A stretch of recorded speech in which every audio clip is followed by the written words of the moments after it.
Hey guys, Sean here. Welcome to the F1 Word, and for the final time in 2018 to the race watch along. And this one, of course, is for the Abu Dhabi Grand Prix. I hope everybody in chat is well. Looks like you're all ready for the final race of the season. Hello to everybody watching who's not in chat as well, of course.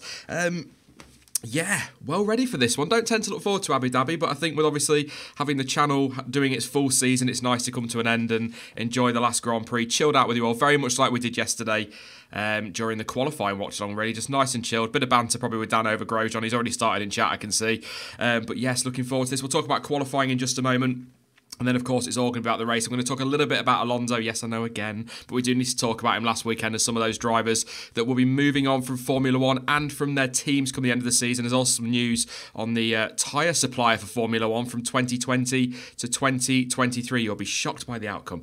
I'm sure you will. But we're going to start by having a very quick look at the result yesterday from qualifying, and a result which, amazingly, absolutely amazingly, is the grid as well. There are, at time right now, there are no penalties, no engine issues, nothing like that. That is your grid, and it's the result from yesterday as well. How good is that one? Lewis Hamilton took his 11th pole position of the season. I think I get the stat right. Let me know in chat if I'm wrong, but I believe that is 6 more than the second place man, which is Vettel, who's only had 5 pole positions this year. So he really has dominated on a Saturday. It is all Mercedes on the front row once again, with Valtteri Bottas in second place. I've got a feeling, I'll talk to Dan about it in just a moment, I've got a feeling, as I think a few of you in chat are saying as well, this could be a case of whoever is into turn 1 first is probably going to go on and win this race out of the 2 Mercedes boys. Bottas is, in many people's eyes, owed a win. So perhaps that will happen today. Vettel third with Kimi Räikkönen in fourth. Not bad from Ferrari yesterday. They looked really off on Friday, but much closer come Saturday. Red Bull again, once the Mercedes and Ferrari engines were cranked up, they weren't able to really deliver in qualifying. But they've got an interesting strategy split there. Ricciardo just scraped through on the ultra softs yesterday in Q2, and Max Verstappen had to go for the hyper, so they are split. So Verstappen will be super racy off the line, and Ricciardo and Verstappen have both been better on their tyres this weekend as well, so we should see some good strategy from Red Bull that could bring them right into play. Romain Grosjean, best of the rest, in 7th place, which I'm sure Dan will be dancing about as we speak. Also beat his teammate Kevin Magnussen in the team battle at Haas for this season. So very close between them, but that's now gone to him 11-10. Charles Leclerc in 8th. I'm really looking forward to Sauber versus Haas today. Sauber can jump Force India in the World Championship, so they need those points. I think the gap is 6 points. So if Leclerc can end up in 7th, maybe beat Grosjean there and Force India don't score, that could be enough for Sauber, so Ericsson might need to score as well there to keep that going. Esteban Ocon in 9th for Force India, his final race in F1 for at least a year. Yeah, still not pleased on that one. Nico Hülkenberg 10th, he rounds out that top 10. I'll do strategy in a moment. Carlos Sainz in 11th, Marcus Ericsson in 12th. Kevin Magnussen really nowhere yesterday versus his teammate, I think it's fair to say, down in 13th. Perez again, he seemed to struggle as well in 14th. Fernando Alonso, I'm calling it his final ever race in F1. I don't think he'll come back. It is his final race for me in Formula One. Quite emotional for a lot of people today, but it is his last one. So hopefully he'll be able to do something special. It'd be nice to see him in the points. I mean, it'd be nice to see him win, but it'd be really, really nice for him to pick up a point. That'd be awesome. Brendan Hartley 16th and Pierre Gasly 17th. I can't see them pipping Sauber in the championship today. I think the gap's too big and they're not looking particularly pacey. Stoffel Van Dorn, he has been whitewashed by his teammate this season in qualifying, 21-0. He's down in 18th. Sergei Sorokin, probably his last race in Formula One for now, at least. He's in 19th. And Lance Stroll, who's expected to be going to Force India, and that is expected to be announced before tomorrow, is down in 20th place. I'll leave that on the screen for just a moment whilst I bring in Dan and say a very good afternoon and hello to Dan. The last one of the season, mate. What's going on? Yeah, it's gone very quick this year. It's been a great year, and it's my first ever race watch along, so I'm really looking forward to this, mate. Thanks for having me. Yeah, no worries. Just no pressure for anyone that's not come along like Dan before. It is just a nice chilled chat as we go on. I tried to do commentary earlier in the season, but I ain't crofty.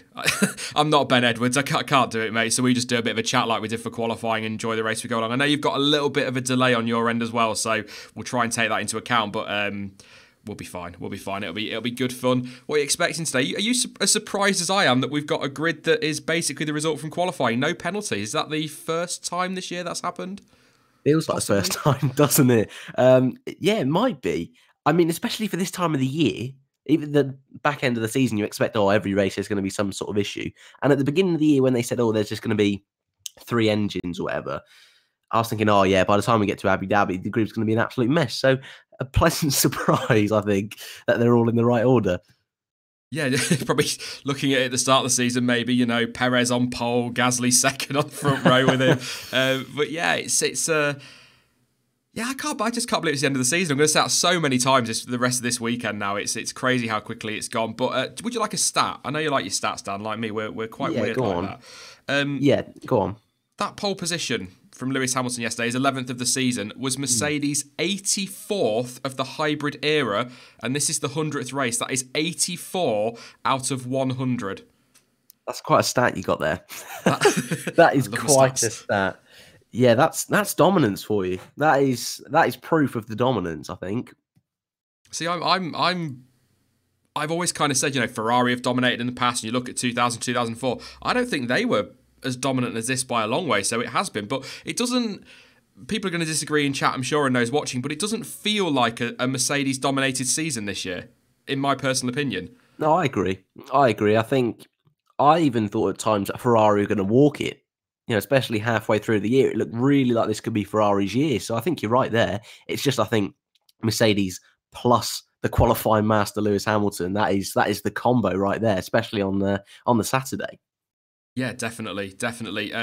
If a Mercedes wins today, just to kind of show you what that dominance is, if one of the Mercedes boys wins, that would be their 74th win, I believe, out of 100 races. That's 3 for Bottas, 20 for Rosberg, and 50 for Hamilton to this point. So it could be 4 for Bottas or 51 for Hamilton. That is incredible, particularly when you look at Lewis Hamilton for 2014. And when people say, does he deserve this world title? Does he deserve that world title? Potentially, if he wins today, 51 wins since 2014 is pretty damn special. Yeah, he's pretty good, isn't he, Lewis Hamilton? Right. He's not bad. Yeah, I'm just starting to realise he's quite good, actually. He is one of the greats. I think that is unquestionable now, and I think this will continue for a few more years, which I've got no complaints about because it really is something special we're witnessing. Yeah, and I'm just trying to think. I don't think any of his last, certainly since a hybrid era, and I know we're probably going to get the comments filling it with fanboy now, but I don't think any of his titles have been undeserved at all.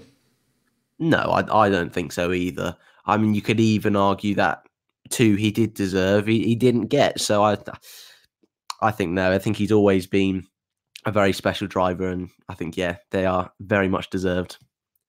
Absolutely, but we'll move on from kissing his backside just because you know what's going to happen if we don't. But as I said at the start there, that I get the feeling that we're going to see whichever one of the Mercedes boys is into turn 1 first, probably going on and winning it if it is going to be a Mercedes win. So if Bottas gets into turn 1 first, Hamilton will play wingman and vice versa. But I can't help but feel that Bottas, as much as he'll want to win this race on his own merit, he is owed one for Russia. And I think even if Lewis Hamilton is leading, it would be good of him. I know they're F1 drivers, it doesn't always work that way, but it would be good of him to give him that win back because Bottas does deserve it. And it might just perk him up a little bit because I think Bottas looks thoroughly miserable at the minute. I really do. Yeah, yesterday he really did, didn't he? He needs a bit of luck to go his way. Ever since that sort of Russia win that was stripped away from him, he hasn't quite looked the same Bottas that we saw at the beginning of the year, especially. So, yeah, it'd be a nice way to end the season for him. It's not been the best year overall. Obviously, a lot of luck didn't go his way. So I think it'd be nice for him to go into the winter with that win. But I think, like you say, it's Formula One. So I don't think Hamilton's going to give up the win quite like Bottas did in Russia. But I think don't discount the Red Bulls. I'd say I think it will be a one-stop today. But like we saw last time out in Brazil, their race pace was very special. So I wouldn't discount them. I'm still holding out for a very good race today, and I'm fingers crossed everywhere. So, I expect it to be one of the Mercedes, but you don't really know. Well, the race in terms of start tyres has actually got potential because we've got Hamilton, Bottas, Vettel, Raikkonen and Ricciardo all starting on the ultra softs, and then you've got Verstappen on hyper soft tyres, so he should be really racy off the line and could well be in the mix with those Mercedes and Ferraris, if not fighting for the lead within a couple of laps. But it's all going to be how long he can make those tyres last, because according to Pirelli they're talking 8 to 12 laps, so he's got to get it done early if he wants to win this race, and he's going to have to probably build some sort of lead. I mean, he's not going to, perhaps I'll be wrong. I'd love it if he did, but I can't see him taking the lead within a couple of laps and then disappearing and building 25 seconds and going on and winning it. But he does need to get off that line well, and he needs to get through those cars as quickly as possible if he wants to be on for the win. Yeah, I think maybe if he's going for the win, he needs to maybe pass Daniel and maybe Kimi, on the first lap. It's all to play for, really. I think, like you say, it's just going to depend on which of the top three teams is best at looking after those tyres. So I wouldn't discount Max, but I think the rest of them probably are on the preferred strategy, I would say, anyway. If we look at practice with Red Bull, they were not comfortably, but considerably better on their tyres than Ferrari and Mercedes. So that could be crucial today. And I would like to see Max Verstappen win it in many ways, because if a Red Bull's going to win it, because it will kind of just crown what has been a brilliant second half to the season for him. But it is Daniel Ricciardo's last race. And I really want to see him on that top step of the podium, shoey, beaming smile. That will be a brilliant way to end the season and his Red Bull career. They've done so much for him and he's done so much for them. It could have been so much more in the end, but, I think that'd be good for everybody. It'd be a nice way to remember this season as well. Yeah, especially, you always love this stat, but the fact that he's not got a podium since Monaco is just too crazy. That is too crazy to even imagine, and it's actually reality. So I'd like to see him up on the podium at least. It's possible today. I think if I was going to do a prediction, I can see a DNF coming. I really can. I don't want to say that. I can. I can see it happening. I think the fairy tale would be lovely, but we've been saying this now for months, and every time his car blows up. So unfortunately, I can see it happening again, but you're right. It would be a lovely end to the season for him. And at the end of the day, Red Bull has been an incredible team for him. Yes, they weren't as dominant as they were before he joined the team, but it's still been an incredible step up for him, and it's put him on the world stage. So he'd like to leave the team with a juicy win, and I'm sure the team would like to send him off with a win as well. So fingers crossed for him anyway. It would kind of sum up his season and his luck if Verstappen wins by 40 seconds and he retires. Yeah. Pretty much sum it up quite nicely. I've got a feel for him this year. It's not been good. What's the stat? More retirements this season than Hamilton's had over the last 5? Jeez. Yeah, it's probably... something like that. Sounds about right. Yeah. It's a pain, isn't it? Because he's been there, especially on pace, so... Oh, well, hopefully next year's a bit better for him. Fingers crossed. Yeah. Hopefully, yeah. I mean, I don't see them challenging top 3, but we'll talk about next season a bit more over the winter. Plenty of time to do that. But I do want to talk about Ferrari, because they were nowhere again on a Friday. Turned up on Saturday with some good pace. Vettel only a 10th-and-a-half-ish off pole position, so not a million miles away. Race pace, Ferrari have generally been better this season, but then again, we've seen with strategy, it often gets thrown away. But can they take the fight to Mercedes, or do you think this is really Mercedes' race to lose, given the position they're in and how good they've been historically around Abu Dhabi? Yeah, I think this is Mercedes' race to lose. And of late, Vettel's been absolutely nowhere. Was his last win Spa? I mean, that's a long time ago. Won't it? Yeah.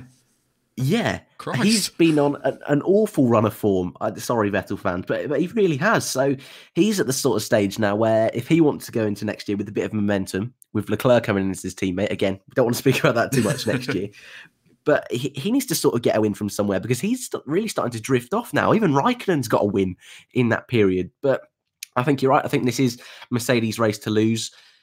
But you say Ferrari's race pace could be there, so... Oh, it's a difficult one to call, but yeah, I think this is a Mercedes race right here.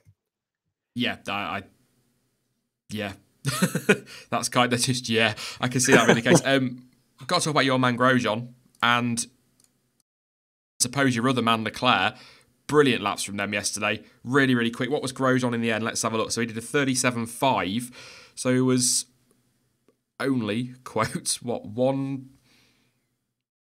Oh, my maths has failed me. He's under a second off pole, I think. Is that 37? Just over. No, it wasn't. I'm lying. I'm looking at the wrong time. That's just why 36.1 plays 34.7. I was looking at the wrong times all this time. But yeah, still, right. I mean, 1.3. I mean, that's solid. And only a 10th back to Leclerc. So those two, bearing in mind that Ocon won 0.7 off, so that's 0.3 off. So they were comfortably best of the rest between them. And I think if you throw in Leclerc's lap in Brazil and Grosjean's performances, certainly since Austria, I think in terms of the rest of the field, they are big contenders for midfield driver of the season. Oh, that's a big statement. That's put a smile on my face. I don't think if you ignore Grosjean's first few races, if we include that, then he's nowhere and shouldn't even be on the grid. He's a disgrace. But if we're looking at since Austria onwards, he's been absolutely fantastic. Yeah, I think that's fair to say. I think it would have been interesting if Grosjean actually had his head in the right place at the beginning of the year to see if Haas could have got that fourth in the constructors. I think they most likely would have. And it would have been nice to have seen if he could have taken the best of the rest. Same with Leclerc and the Sauber. I think if that car had the pace it has now, he could have comfortably been in 7th at this point. So, yeah, I think second half of the season, those two have been the ones that most race weekends have been fighting for that 7th place. And I'm not going to lie, it does put a smile on my face that those two are the ones that are at the front of the midfield today. I think they're going to have another pretty juicy scrap. And I think a little bit like the Mercedes, I think whichever one of those two gets in front early doors will probably be where they end up at the end of the race. But it's interesting to see as well how far those two are in front of their teammates this weekend, Magnussen and Ericsson, that generally have been close to Leclerc and Grosjean of late, seem nowhere this weekend. So I think those two have been, like you say, almost standout performers of this second half of the season. And hopefully they can take that form into next year as well. Yeah, it's a surprise to see Magnussen so far off the pace. I'll say that Ericsson, I think some people would probably say you'd kind of expect him not to be that close. But like you say, last few races, he's been right there with him. So it was a surprise. But last race for Marcus, of course. But best of the rest first. Nico Hülkenberg in the drivers, 11 points clear of Sergio Perez. So Perez needs fourth? Yeah, fourth. 25, 18, 12. 15, 12, saying he's fourth place. So he's going to need one hell of a dramatic race if he's going to do that one. So I think Hülkenberg's probably got 7th in the bag today, 11 points to lead. And of course, he starts 10th and Perez is down in 14th anyway. So big ask for Perez today. Yeah, and I'm being honest as well. I think it's totally deserved, Nico Hülkenberg, especially the start of his year. He was comfortably 7th almost every single weekend. And if one of the top guys dropped out, he was right there to pick up those points. So he's comfortably deserved it. And even though Perez has got that fluky podium and Hülkenberg is still without it, I still think Hülkenberg is in the right place there. He hasn't got any, I suppose, fluke results that have really jumped him up the table. So I doubt Perez is going to be able to do anything there. It looks like Hülkenberg's got that wrapped up. You never know in Formula One, but Hülkenberg fully deserves it. And Perez as well, another solid year from him in that Force India car. So he deserves, I think, to be 8th as well. Yeah, absolutely agree. In terms of the Constructors' Championship, there's a 20, quick maths, Sean, looking at that, 24-point gap. Is that right? But yeah, between Renault and Haas. Basically, Haas need a 3-5 with Renault not scoring if they want to do it. I mean, we're going to need a lot of chaos, a lot of drama, and probably the greatest Abu Dhabi Grand Prix of all time if Haas are going to do that one, particularly with Kevin Magnussen. Basically, what they need, really, if Magnussen's not on the pace, is for Grosjean to win, which I'm sure you'd love, and Renault not to score a point. In fact, no, they could actually score 1 point, and of course, Haas would win it on having won that Grand Prix. So a win with Renault scoring no more than 1 would be enough for Haas. I mean, I'm trying not to laugh too much, but that's how unlikely that situation is. Yeah, it's a little bit crazy, a little bit far-fetched. Like you say, I'd love it. I'd have no complaints. I think everyone as well, even though, not many people like Grosjean. I think to see a Haas win, that would encourage a crazy race. So that would be great to see. But yeah, I think Renault have got that one wrapped up. And that 4th and 5th that was going to be in Australia at the beginning of the season looks like it has bit Haas, which we didn't really think at the time. So, yeah, that's going to be a bit gutting for them. But Renault, again, pretty solid year from them, to be fair. So they have thoroughly deserved it. Not going to lie, bit of a shame my boys haven't got that 4th. But still, looking at where they've been the last couple of years, 5th in the Constructors, they can't really complain. No, and you bring up Australia. I mean, we'll obviously talk about it on next Sunday in the review because it's a big point for that 4th place. Really, when you think back, that was 20-odd points. We could be going into the battle today with it still alive. And of course, if you include, I know rules are rules, but if you include the disqualification for Grosjean in Monza, Haas could well have been fourth, and some might argue should be. Yeah, that's Formula One at the end Yeah. of the day, but they've definitely had the car to be there. They really have. And Grosjean smashed himself out every weekend. Of course, that doesn't help towards the pointless either. So they definitely had the fourth best car, I would say. But I think as a team, mistakes have happened. There's no denying that. But I think it's only their third year of Formula One. Renault have been in Formula One for over 40 years. I know they've only just come back, but there still is that experience within the team. So it's a building year again for Haas. And like I say, fifth, I don't think they'll be upset, but they'll be a little disappointed, I think, that they didn't quite snatch fourth. Definitely. In terms of scraps in the championships, we'll look at constructors first. What we've got. Sauber can get Force India, 6 points. No, Perez is a podium, so they need 7 points without Force India scoring to be able to take seventh. Doable. I think he's going to need a retirement, Charles Leclerc, so he needs to be sixth at worst to do it. But obviously, if he can get... Where is he? If he could finish eighth and then Ericsson can pick up a couple of points, it could happen. But I think that's the most likely looking at the Constructors' Championship of anything that's going to change. Force India can get McLaren, but I'm not even going to do the maths on that because it's hardly worth it. I think it would need as crazy a race as Haas would need to jump for fourth, to be honest. Williams have 7 points. They can mathematically still climb the table. They could mathematically still finish 8th, I believe. 43 points for a win. In fact, they could mathematically finish 7th. Not going to happen from the back row of the grid, but, mathematically they can. I'd like to talk about that. And in the Drivers' Championship, very quickly, let's have a look if anybody can... We know, obviously, Max Verstappen could finish 4th. 3 points off Valtteri Bottas, can still make it to 3rd. 15 points off Raikkonen. Bottas can end up 3rd as well. 14 points off Kimi. I can't believe, when I look at Bottas' start to the season, if you remove the bad luck, I can't believe that he's down in 4th in the championship and struggling to cling on to it. I really... puncturing Baku, the win that was taken away because of that safety car in China very much...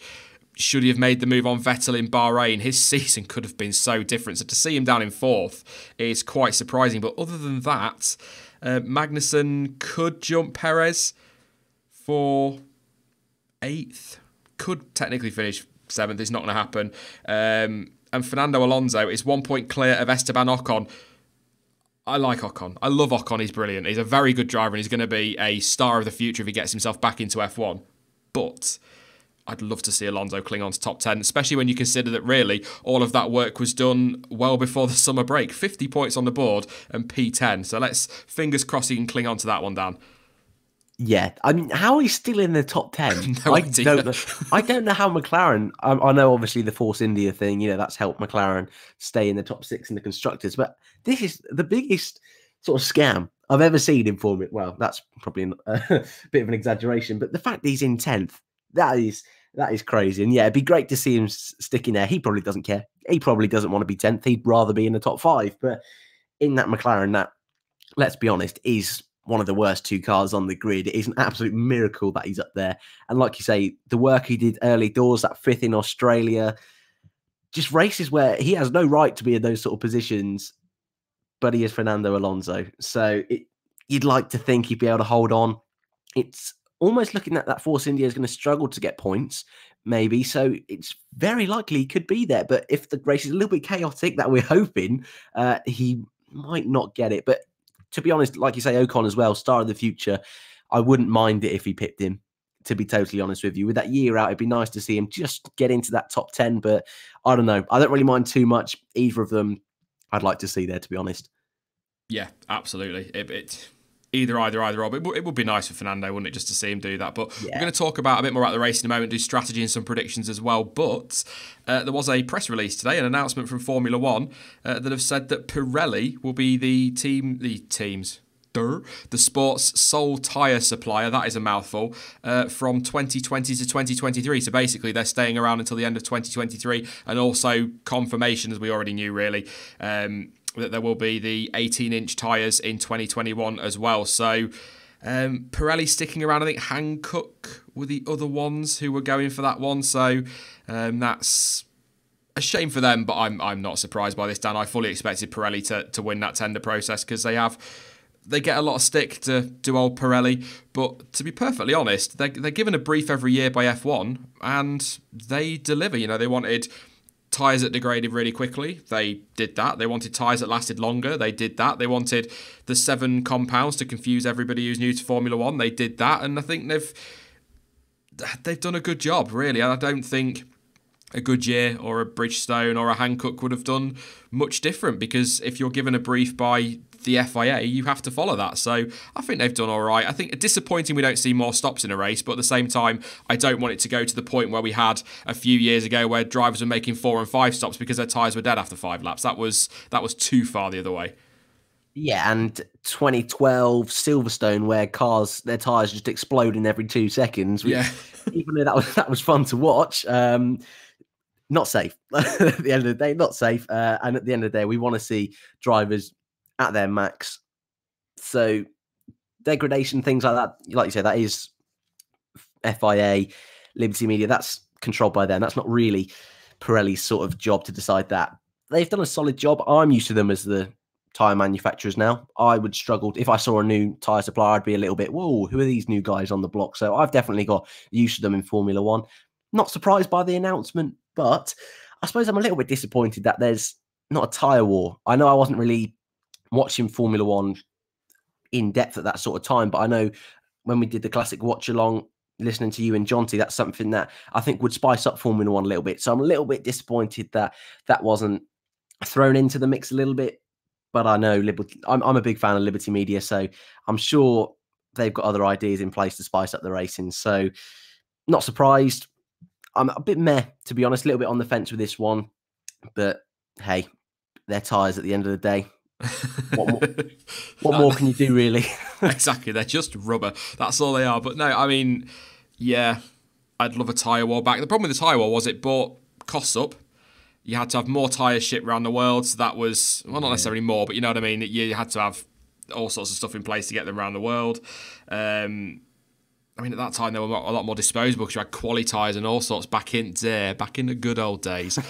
But yeah, I liked tyre war, but costs were higher. And then you had stupid things like the US 2005 where it all got too political. So when the tyre war worked, it worked brilliantly. But when it didn't, it just went too far the other way. And it'd be good to have it back, but I don't think we'll ever see it, to be honest. Certainly not under current FIA management, we'll put it that way. I don't think Jean Todt fancies that, so we'll see, maybe in the future, but I'm not expecting that at all. Was expecting some news on Lance Stroll today, though, at some point. Apparently he was going to be announced by Monday. Monday is tomorrow. The race is in, 12 minutes time, so it's not going to come now. I assume they'll announce it later today, but, I mean, surprised that Lance Stroll is going to Force India down? Well, he's not announced yet. He's not. You got to remember, he's not announced yet, so it's not. But he is announced to do the post-season test. yeah, that's very true. Yeah, I mean, it seems like we've known this forever. I think the first ever stream I did, we spoke about Lance Stroll going to Force India, and it was going to be a certainty. Yeah. So yeah, it's not a surprise. Just hurry up. Just hurry up now. There's no point waiting any longer. We know Ocon's not going to be in Formula One next year. That was the supposed reason they weren't announcing it. So let's just crack on with it. We all know it's coming. Yay. Yay. I mean, if it happens, we'll talk about it in Wednesday's stream, but I'm not doing a video on it. There is a little bit of me tempted to just do a very short Lance Stroll's off to Force India. Shock video. It's really sarcastic, but we'll probably discuss it in the stream because it's not one worth talking about because everybody knows it's going to happen. Yeah, he's not. I mean, the fact that he said, I mean, I applaud him for saying, I don't want to announce my plans until Ocon's plans have been announced because he's my friend and I want to respect him. I applaud him for that. The problem is by saying that, you're confirming you're going to Force India. That's very true. I think you said it a million times. It's the worst kept secret in Formula One. It really is at this point. Yeah, it's nice that he's trying to protect his friend Ocon. But I mean, come on. Come on. Yeah, exactly. Super quickly before we get to strategy, because we're heading quickly towards the race. It's flying by this half an hour. Fernando Alonso, mate, it is his final Grand Prix. I know we talked about him yesterday and people are probably sick of everyone talking about him, but He's been in F1 since 2001. That's a long time. He is a legend for the sport. Yes, he's been a bit moany lately, but I'd be a hypocrite if I criticised him for being moany, because all I ever do is moan half the time. So I think I'm going to miss him. The more I've seen this weekend of the videos and the farewells and things, I've sort of gone, do you know what? Yes, he's been a little bit temperamental these last couple of years, which you can totally understand given all the promises that were broken by McLaren when he rejoined, but that's a story for another video, definitely. But I am going to miss him because he is a legend. He's a double world champion. He is I don't know if he's the best driver on the grid, but he's certainly top 3, probably even top 2. What he could have achieved if he got in that Mercedes, what he would have achieved this year or could have achieved is probably the better way to say it, not to upset Vettel fans. If he was in that Ferrari, I think he would have won the World Championship. So I'm going to miss him. As frustrating as he can be sometimes, I am going to miss him. And what he's done, we've already talked about it, 50 points on the board this season in a car that has been dire since at least the summer break, if not before, to still be top 10. It kind of sums up Alonso's career. He is just that good. Yeah, it's getting a bit emotional now. I can't deny, as it's getting closer and closer to this race, it's getting even more emotional. They're putting more stuff out on social media. It's starting to hit home. That I agree with you what you said in the build-up on the stream. I think this is his last race. I really do. Even, like I say, what they're putting on social media is really hinting towards that he's not going to be coming back. What he's saying, his whole persona this weekend suggests that this is going to be his last race. He is a very special driver. I think he'll put on a bit of a show today. I'm not going to lie, but he will be missed. His stupid team radios will probably be one of the biggest gaps to fill in Formula One. Kimi, he's going to do a good job, but they won't quite be Fernando's team radios. So, yeah, I hope he can go out in style. I hope he can snatch a point, but it's going to have to be a pretty carnage race because, again, that McLaren does look pretty awful. So what could have been? I think you're right. What could have been if he'd have just stayed with Ferrari, if he'd have, I don't know, hadn't, I suppose, had such fallings out in 2007 with McLaren. If he'd have stayed at McLaren for 2008, you never know. But he is one of the best of all time and he will be missed. He will be missed, definitely. I saw a video earlier that he did saying goodbye to McLaren and that hit me right in the feels. Yeah. I'm not going to lie. But yeah, he's a top driver. When I think, I can't remember what the number is, but he was so close to, I think, 5 world titles somebody worked out. Had things gone his way in 2007, 2010, 2012. I mean, what do you say? I'll always say this about Alonso. People don't like it, but I don't like it when people say, oh, he's unlucky. He made the decisions he made. Yes, I still feel McLaren have broken many a promise to him since 2014, and I think they have to take a huge chunk of the blame for that. But, you know, all these issues at teams and when he's there, that's not a coincidence. But I'm not going to use this stream to slam him on anything like that because we have to look at the positives, and that is that he is a fantastic racing driver. He's a double world champion, and if nothing else, as you said, Dan, his team radio is definitely going to be missed. There's no doubt about that, and I hope at some point, I'd love to see him racing in another series, maybe bump into Jolyon Palmer. I think that'd be fantastic on track. That would be quite the scenes. Yeah, he'll still be about Fernando Alonso. He'll obviously be doing Indy 500 next year, which I'm sure, like he did when he did the first time Indy 500, millions of F1 fans are going to watch that. So he'll still be around. I hope we see him on TV here, there and everywhere. So I don't think he'll be gone from Formula One completely, but yeah, I think it's safe to say this will be his last race, unfortunately. Very sad times. Yeah. Definitely. I will apologise about any noise in the background. I've got a very loud boiler. It's having a moment today for some reason. And my PC is just, please, Sean, end the season now. But yeah, so apologies for any noise in the background. There's not much you can do about that. So yeah, should we talk let's talk strategy. Yeah, I like strategy. Go on then. So as already said, Hamilton, Bottas, Vettel, Raikkonen and Ricciardo, all on the ultra soft tyres. Then Verstappen, Ocon, Hulkenberg, Grosjean, Leclerc on the hypers. We know that for a fact. Don't know what everybody else is starting on, but obviously from 11th down, they've got free choice. According to Pirelli, the quickest strategy is a one stint on the ultra softs for 18 to 22 laps, and then one stint on the super softs. So a one stopper, shockingly, is apparently the quickest strategy around Abu Dhabi. So that is 18 18 to 22 we should see them in on those ultras, and then obviously one stint to the end on the super softs. The second quickest is which is probably what Verstappen's going to be going with, one stint on the hyper softs, which is 8 to 12 laps, and then one stint on the super softs to the flag, and then the two stop, which is not a million miles away apparently from the second quickest strategy, is one stint on those hypersoft tyres, which will be for 5 to 8 laps, and then two stints on the ultras for 22 to 25 each. And then the slowest strategy is a one stopper, weirdly, and it's one stint on the ultra soft running very long, 27 to 30 laps, and then a stint to the end on the hyper soft tyres. So I guess this is the point where I turn to chat, and I'm going to come to you as well, Dan. One surname in chat, and I'll come to you as well, Dan. You can give a reason, because you can get a bit more out your mouth than they can put in chat, really. So who's going to win this one? Grosjean. No, Valtteri Bottas would be my money. I don't want to say Hamilton will go easy on the first lap, but I think Bottas will just nip in there on lap one. And like we said earlier, I think this is Mercedes' race here today, so I think Bottas will get it. But that's also a little bit of me just wanted him to get it. You know, I should never discount Lewis Hamilton, but yeah, Bottas is who my money's on.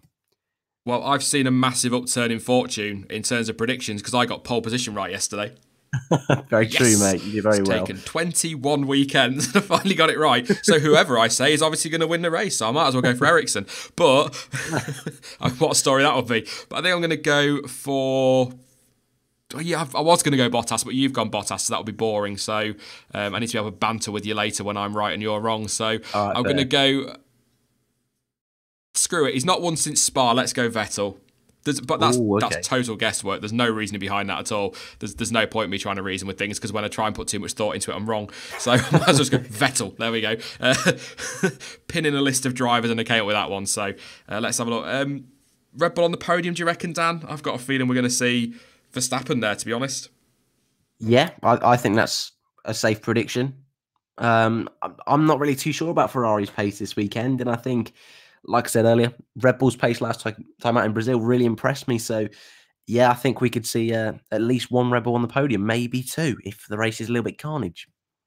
Yeah, definitely. Just put the grid up for people just while they're doing all the dumb music stuff. That was me singing. There you go, 21 races and you finally got a song. There you go. So let's have a look at what chat is saying before I start singing other things. Jack says Honey Badger. Ricardo says Fly Zone. Verstappen says Praveen. Max says Jacob. Bottas wins says Metal Gear Solid Snake. Mighty Dash Bottas or Kimi. So he's going for the Finns today. Verstappen says Martin. I'm going to pronounce your names wrongs all day. Your name wrong all day, people. So I do apologise. Sirotkin to win. He's probably going to win driver of the day. Yeah, woohoo. Don't for the driver you actually think deserves it. Vote for Sirotkin because it's hilarious. Ericsson for the win, says Jurassic. I'm trying so hard not to be sarcastic. Last race weekend, I've just woke up on Saturday morning full of sarcasm and it won't go away, Dan. It's not good enough. Alonso, I saw somebody on Twitter earlier say, wouldn't it be cool if at the flag, and this is everyone enter dream world, so this is dream crazy world, it's never going to happen, but just imagine if everybody in front just slowed down and parted like a guard of honour and allowed Fernando Alonso down the middle to take the win. Could you imagine? He'd probably hate that, knowing for that he'd be like, I want to win this on merit. So you're not going to though, mate, so just take it and enjoy it. Max, quite a few people saying Max actually. Vettel or Ricardo. Verstappen. Toro Rosso P9, says Rasu. It'd be good to see Toro Rosso get some points. I think they've been really good this season. Surprisingly so, especially when you consider that sort of second half of the season they've been a test bed for Honda. I think they've done really well, particularly Gasly. And I think he's flying under the radar a little bit now with all these end of season awards and drivers of the season. I think he should be maybe not top 5, but I think he should certainly be well inside that top 10. I think he's been pretty solid this year. Not Hamilton. Van Dorn says, John, that would be just sod's law, wouldn't it, for Alonso? A bit like Ricardo, just would kind of sum up his look, really. Leclerc P5, says Michael Parker. That would be great to see, wouldn't it? And there is a lot of questions about rain. I think the official line is 40%, but no. It'd be like asking for rain in Bahrain. Not going to happen. And I'm probably going to screw that up. We're going to head over to the watch on screen now because may as well. Whilst we're ready, ignore that for the first lap because when they go across the line, it registers them as a lap. So once again, thank you very much to everybody over at Planet F1 for supplying the live timing and Will Smith on the grid there with the Abu Dhabi flag. What on earth? I tell you, I love that guy. He's so funny. Going back to days of Fresh Prince like the old man I am though. So there we go. But yeah, live timing anyway. By the awesome folks over at Planet F1. So thank you very much to those guys. It's been fantastic working with you this season. I'm very much looking forward to the winter as well. And for the final time in 2018, there will be no race footage in this stream. It is a race watch along and discussion. We watch it, you watch it, hence the name Watch Along. I'm sure that will be back for next season, but I'll try not to put disclaimers in because I know it annoys some people. But there you go. Formation laps underway, Dan. It's the last one, mate. Yeah, I feel this is starting to hit home now. Fernando Alonso is on his way. That is, blimey. I think I've still got this feeling. I've been banging on for 2 weeks. I've got this feeling that it's going to be a good race. I really do. Did you watch any of the F2? No. You didn't miss out today. It was crap. But yesterday was bloody good. I've seen the start line crash. I've seen that. Yes, that was nasty. Yeah, and I saw Jonty's very mean chat towards Romain Grosjean. But no, I haven't seen it because it's on Sky, unfortunately. But well done for George Russell, obviously, for taking the championship. Yeah, and well deserved. I was talking to Jonty after it yesterday in Discord just for a bit because we'd watched it whilst I was debating what to do about videos for the weekend. But I can't think of any point in this season where I would say Russell, or anything he's done this season that says that Russell didn't deserve that title. I think he's been absolutely fantastic this year and he's been so consistent and so quick and he completely deserves a title. And when he got the seat at Williams, I was a little bit like, oh, wow, to start with. But then you look at what he's done, makes sense, makes complete sense and completely the right decision. He's been brilliant. Yeah, he has been great this year. The only little blip was that very first weekend where it looked like Norris was going to run away with it. So, yeah, he's been great. And it's nice to see him getting a chance in Formula One next year. Just listening to Alonso's team radio there with Zach Brown. Oh, Fernando. Stop it. No, which is weird. I'm not going to lie. Hated him 2005 and 2006 as a Schumacher fanboy. Like, how dare you rock up here and stop my man winning world titles? I really don't like you, but he's grown on me with time, and as I've grown up, to be fair, dropped that fanboy stuff, but he's going to be missed. And Lewis Hamilton just coming now around turn 20. I've got to try and get my corners right today. I've got a track map on screen that I can't really see properly, so I don't know why I've bothered putting it there, to be honest. It's a little bit blurry. But yeah, so it's there for anybody that likes an outline of a racetrack. There are those people. But they're coming now to the grid. No, Will Smith has not got the green flag. That would have been crazy. But just coming around now, the final time. I'm going to say final time today. Too many. Yeah. And for the final time, Daniel Ricciardo retires with a mechanical problem. For the final time, poor Danny Rick. Give him the win. He needs it. And I think Kimi, if he could win in that Ferrari, I mean, I was so hyped after the US, a little bit emotional as well, because he finally done it. But if he could do that in his last race for Ferrari, that'd be a great story. But there's so many great stories potentially out there. Lance Stroll and Sergei Sirotkin coming around that final corner now to form up on the grid. This is it. I can't believe it. But anyway, it is the final race of the season. We have got a green flag at the back. On come the lights. Yes, I'm going to say the line. And for the final time in 2018, it's lights out and away we go. It is a good start from Hamilton. Good start from Bottas as well. Vettel third, Raikkonen fourth, Ricciardo fifth. Where on earth is Max Verstappen? He is going backwards. We've got Grosjean, of course, off track, nearly causing an accident. We've got Alonso very wide coming out of 2 and through turn 3. We've got drivers off. I love that first sequence of corners in Abu Dhabi. I really did. With Verstappen, I think that's Verstappen on the hyper softs. Has just lost a hell of a lot of ground. 1, 2, 3, 4, 5, 6, 7, 8, 9, 10th. 10th. That is a big surprise. Not what we predicted. Not the going forward that we expected from Max there. It is Verstappen on the hypersofts, well down. We've still got the Williamses at the back. Fernando Alonso trying to fight off a Honda-powered Toro Rosso in a straight line. That's going to frustrate. But here goes Charles Leclerc trying down the outside of Danny Rick into turn 8. What an effort that was. He might get a run. He's still sort of trying, but they're going to... Oh, big crash and over. Oh, that's a huge accident. That is Nico Hülkenberg. And I think... Oh, he's upside down. That is a big crash. Jesus. Safety car deployed. I don't know if you've seen it yet, Dan. And there's a fire as well. He needs to get out of that car quick.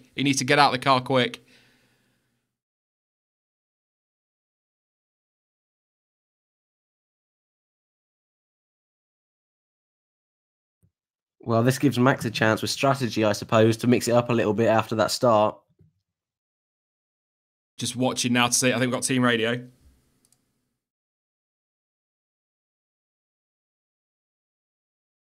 He's swearing, so I guess he's okay. So that's a positive. But yeah, they're there with the fire extinguishers. But now we're going to see him get out of that car. It's kind of actually, to be fair, I'm not going to, let's not get into a Halo conversation on this, but he's got to get out of that car with the Halo. But it is actually quite an awkward angle, to be fair to him. I think the marshals are there, the doctor's there as well. The doctor underneath the car. I don't like the look of that. That's a huge crash. Well, Grosjean ending the season as he started it. My man. Sorry if I'm a little bit quiet now, because I such a worrywart in these situations. That is a huge crash. Yeah, I see. We don't want to see that. It's annoying, isn't it? Because obviously it's great when it happens, but I don't want to be that guy. Here goes I've the car just now. been that guy. They're just bringing it over. I'm sure it was him on the radio swearing, so he's conscious. But this is the argument with the Halo. We're not going to do it. We'll do it on Wednesday if we need to. But this is the problem now, getting him out of the car. They're now having to turn the car to get him out. He's talking. It's just been confirmed on Grosjean's radio. I don't even know who caused that crash. See, it looked like my man. It did look like my man, which is not nice to see. But I suppose we'll have to wait for the onboards. We've got Hartley in the pits for a new front wing by the look of it. I was too busy watching Charles Leclerc and then just saw a Renault flying in front of the camera. Well, Leclerc's got in front of him, hasn't he? Leclerc's fifth.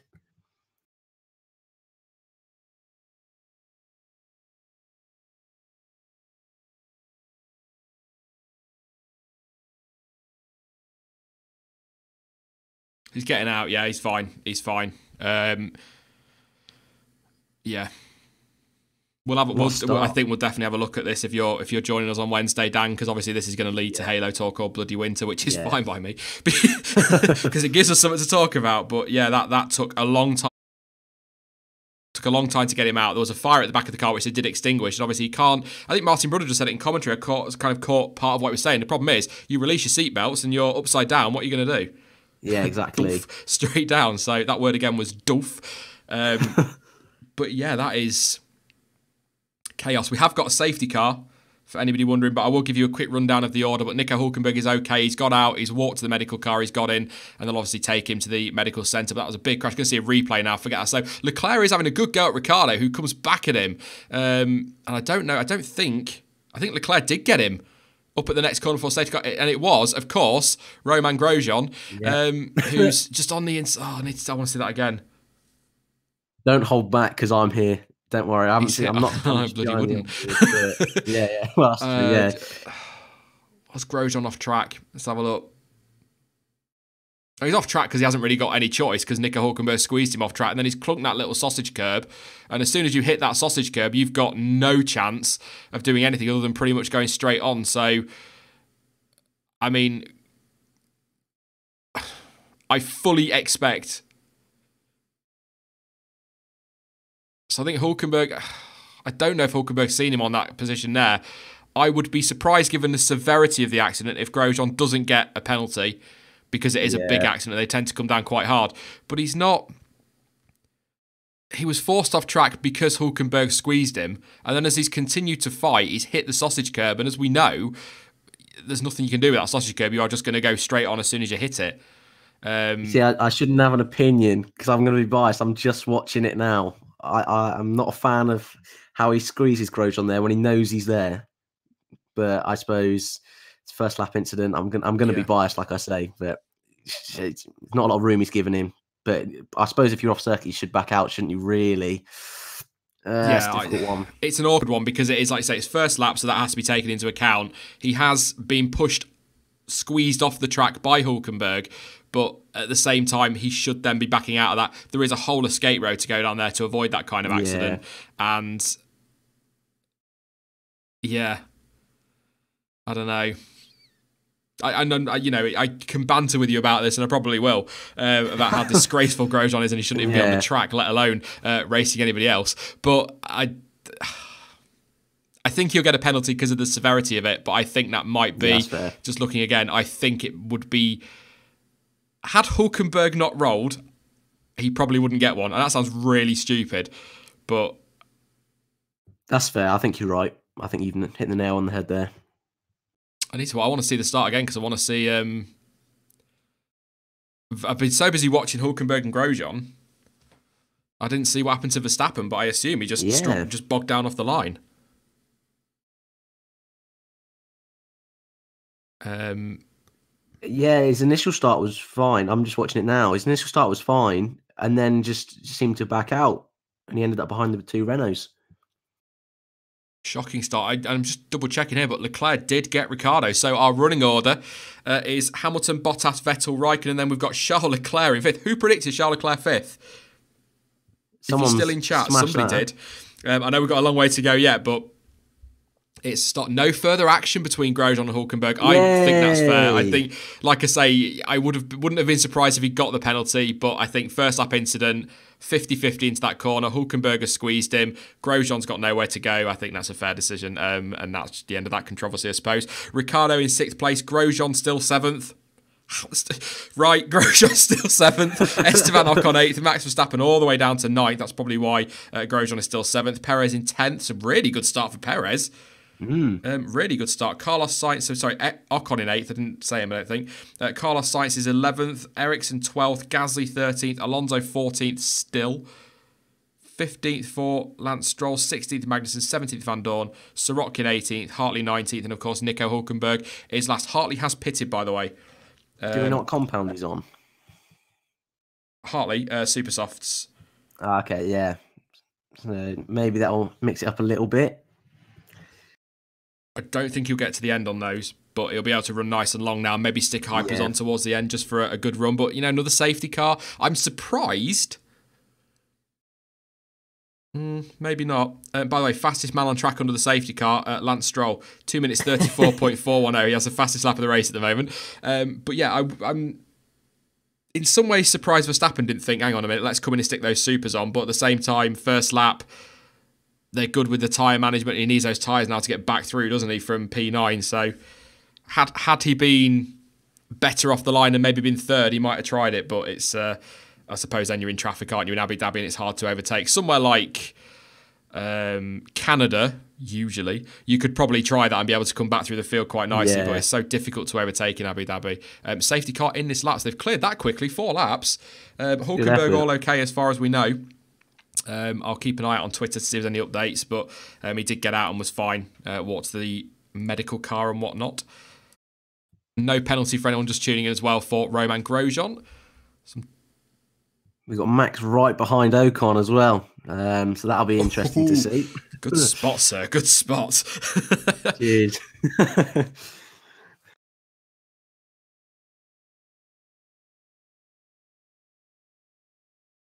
Just listening to some stuff on the Halo there from Ted Kravitz about Charlie Whiting. So,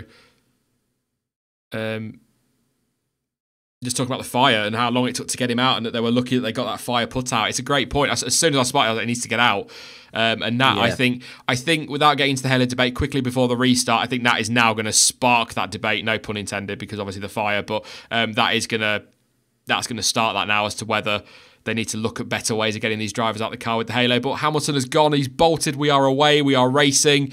I'm trying to get excited, but Mercedes are pulling away straight away off the line. Great restart from Hamilton, to be fair. Bottas, fantastic as well. Vettel, not quite so good, but Leclerc is bloody on it. He's fighting. He's right up there with Kimi Räikkönen, and Verstappen's still weaving on the start-finish straight after the restart. So obviously he hasn't got the heat in those tyres, but he has basically got to get on with this. And the first car, as Dan correctly pointed out, that he needs to pass is Esteban Ocon. I don't know if they've got any form, them two, but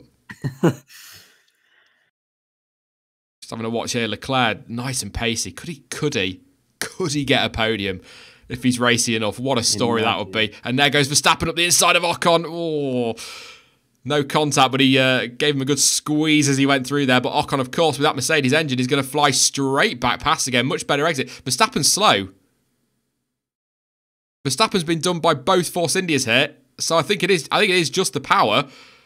He might have a problem. Now, this is supposed to be Daniel Ricciardo's luck, not Max Verstappen. Verstappen says he's losing power, but he can't be because he's right on the back of Perez and going for it. So I think he's frustrated with the engine here.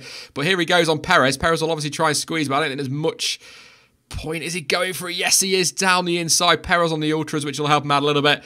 And through goes Max Verstappen up into 10th place, or back up into 10th place. Now he's got to go for Ocon again, but really struggling with power down that straight. Yeah, that's a big surprise. I thought Red Bull were going to really have the pace in the race, but especially Max seems to be really struggling. Really strange, because it looked like down that straight that he had a mechanical problem because the way the Force Indians just shot past him. But all of a sudden, he's back up to pace. He's past Perez and right back on the back of Ocon. That's no DRS as well. So later on in the race, blimey, he's going to get swamped. Fail Charlie 3 fail is what he's been told. I couldn't tell you what that means. I don't think it's anything to do with Charlie Whiting, but obviously they've found a solution to it. Leclerc, 5.6 off the lead, so 0.6, more than 0.6, Sean, learn to count. 1.4 seconds off Kimi Räikkönen, and pulling away from Daniel Ricciardo. So it looks like Leclerc is better than best of the rest at the moment. Yeah. Well, is he on the hypers as well? Oh, that's Verstappen on Ocon again. I think where is Leclerc? He is on the hypers, yes, so he's nice and pacey. That'll explain some of that, but Ocon's just going to come straight back at Verstappen here with that Mercedes engine. And that's Ocon straight back through. And Verstappen's going to go to the outside. I was just going to say that. I get a horrible feeling this isn't going to end very well. Here goes Max Verstappen again. He's going to get the toe. He needs to get tucked in. There we go. To get the run on Ocon, who will stay defensive all the way up to turn, I think, 11. I'm probably wrong on that one, but surely Verstappen's just got to send it, and he's gone for it super late on the brakes into 11 and does get the move done this time. Verstappen up into 8th place, and no contact as Charles Leclerc is past Kimi Räikkönen. What is going on here? So Leclerc, P4, has Räikkönen got a problem?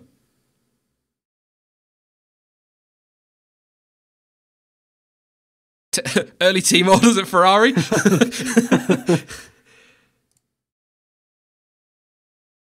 Jonty looks like he's on for his prediction. In fact, he might crown his prediction here with a bit of a podium. Oh, that move from Verstappen on Ocon. Woo-hoo. And what's Räikkönen done? So Leclerc just up the inside of him. Excuse me, Kimi, coming through, mate. No love lost there. Oh, and Kimi's slow. Right? Kimi's stopping. Oh, no. Kimi, no. Oh, his final race for Ferrari, and Kimi Räikkönen is out. Oh, what a shame. Oh. Will that be that might be a virtual safety car, but he is off the line. But it is a start-finish race. It might be a virtual safety car. There should be a gap in the wall there, and they have gone virtual safety car. So will anyone pit? Verstappen could pit, take advantage of that. But that'll be interesting to keep an eye on. Oh, Kimi. Oh, I'm gutted. I'm not going to lie. I'm gutted. Yeah, great for Leclerc. When was his last DNF? That was, was that Bahrain maybe? Man. Is this the first mechanical DNF as well for Ferrari, potentially, this year? Maybe. I can't remember one off the top of my head. Let's go to Wikipedia and find out. I have a feeling Wikipedia, the most reliable source on the internet. So what was this about? Sauber jumping Force India? I they think needed 12 points. Bloody do it by the look of it, aren't they? Yeah. Let's have a look. So Kimi retired from Bahrain, Spain, and Belgium. Belgium was because of injury, wasn't it? Not injury, I damage. think so. Was because of damage. Injury. Injury. Spain, people saying Spain in chat. I'm just trying to work it out now. Bahrain was obviously because of the pit stop error. So I think it will be Spain, yeah. So it is his first DNF since, mechanical DNF since Spain, and it is the second of the season for Ferrari, which impressive given that Mercedes both retired from Austria. So that's 2 apiece. And into the pit lane comes one Lewis Hamilton, I believe. Ooh. Yes, he is. Bottas goes on. Interesting. It's early. Yeah, is this a 2-stop then? Are we thinking? He's going to the supers. Ooh. So, I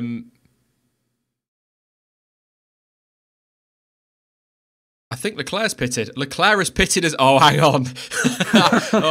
I'm going to try not to get too excited with my ridiculous fanboyism towards Charles Leclerc sometimes, but hang on a minute. He's pitted.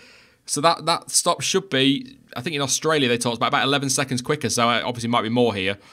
With the pit lane being quite long and that unique pit exit, but that's probably saved them some time.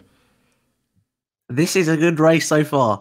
I know we're not many laps in, but this is going well. See, it's early for Hamilton. It's about right for Leclerc. I think it was 8-12 for the hypers, so it is right for Leclerc.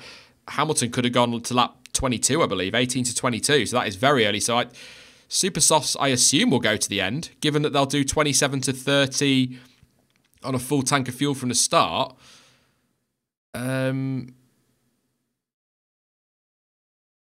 See, I feel Bottas is on the preferred strategy now, but I'd like to think people at Mercedes know strategy better than us. So you never know. Well, it wasn't... what race was it? I think it was the US Grand Prix. I was cursing Ferrari. You've screwed this up. You've thrown the race away. You should have brought Kimi in, and he won it. So these guys do know what they're doing to a point. Yeah.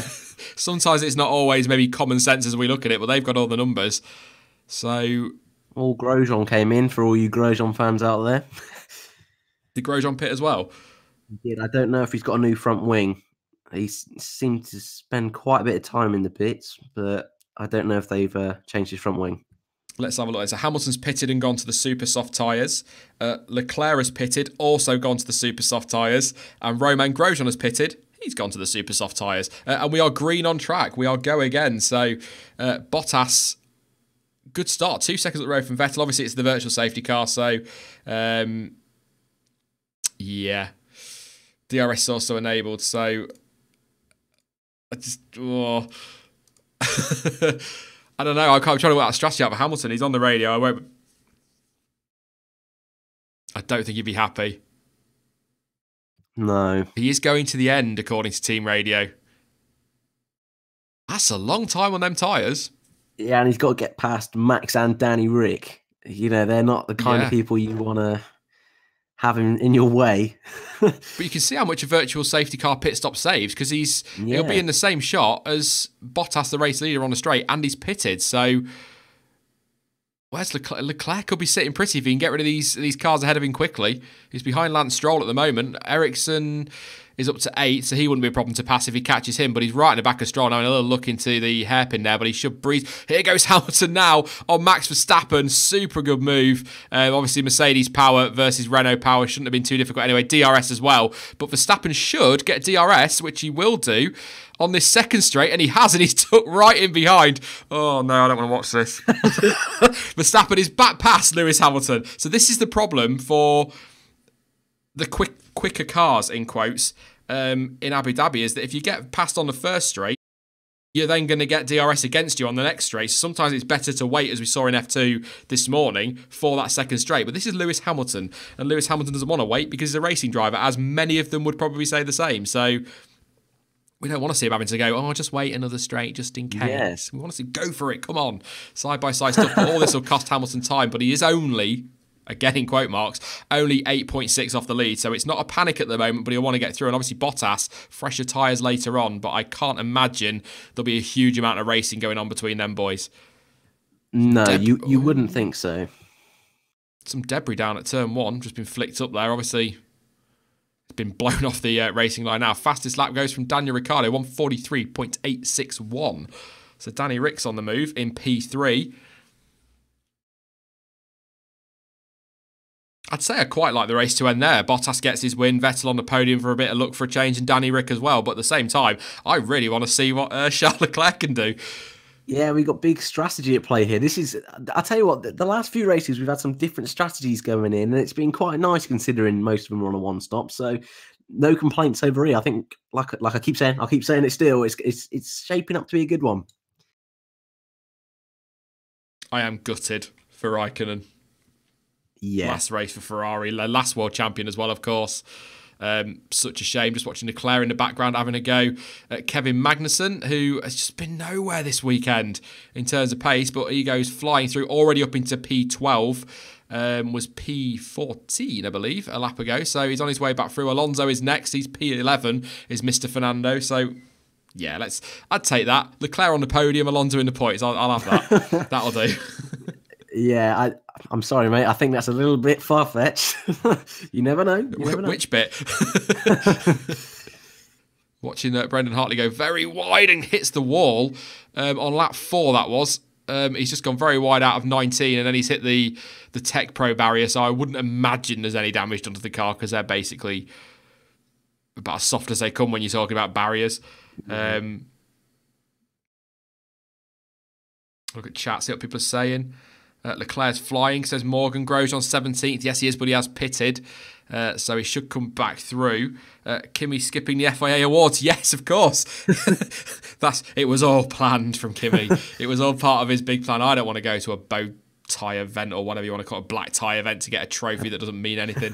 I'm going to just pull over and go home, get an ice cream. I hope he does more of that next year. That Toro Rosso overdrive the car. Last is Hartley. Let's try to look at this and try to look at times and things. Red Bull have got good pace. Just looking at lap times. So you've got Ricciardo's on it at the moment. 44.5. Verstappen 44.0. Hamilton 45.1. So whether as Grosjean's shaping up for a move on Sergei Sirotkin. Let's have a look at this one. Yeah, that should be easy. DRS down that long straight into turn 8. All done and dusted. Sirotkin will get a chance at him back. This is reminding me last year, Dan, of Stroll and Grosjean. But I don't think Sirotkin's got the traction on those older tyres, to be fair. No, he hasn't. Definitely not. I'll tell you what, Vettel's keeping with Bottas much closer than I thought he was going to. I thought Bottas would go right off into the distance, but he's keeping it steady there. Yeah, it's about a second and a half, isn't there, between them? So looking good. Ricciardo only 4.5 off the lead. Yeah. Verstappen 5.7 off the lead. Leclerc, who's pitted, is only 22.1 off the lead. The dream is on. I was joking about a Leclerc podium, but he was P4 when he pitted. So maybe we can dream. We can. Why not? It's the last race of the season. It's as Abu Dhabi goes, the first 12 laps have been pretty good, I've got to say. So at the moment, Red Bull, they are quicker, Dan. Bottas 45 flat, Vettel 45.3, Ricciardo 44.5, Verstappen 44 flat, and Hamilton 45.1. So it is Red Bull on the move at the moment. Oh, now this is really starting to get spicy now.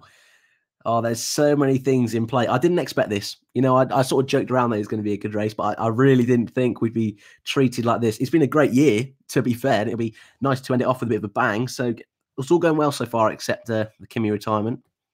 Yeah. I think it's been a good season. There's been a lot said this last few weeks about how, quote, crap this season's been, and it's yet more Mercedes dominance. That doesn't tell the full story of this season by a long way. No way.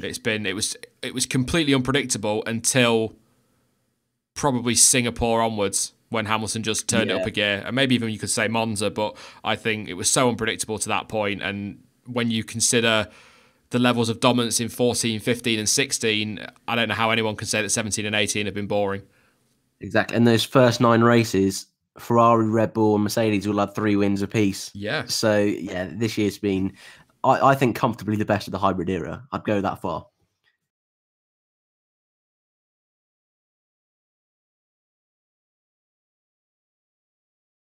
I'm just looking at Pirelli's numbers and that I was reading at the start of the race, and I can't see a Supersoft getting to the end. No, I think this is a very Bottas-friendly strategy from Mercedes. I really do. And for the record, this will be my first prediction I get right of the year.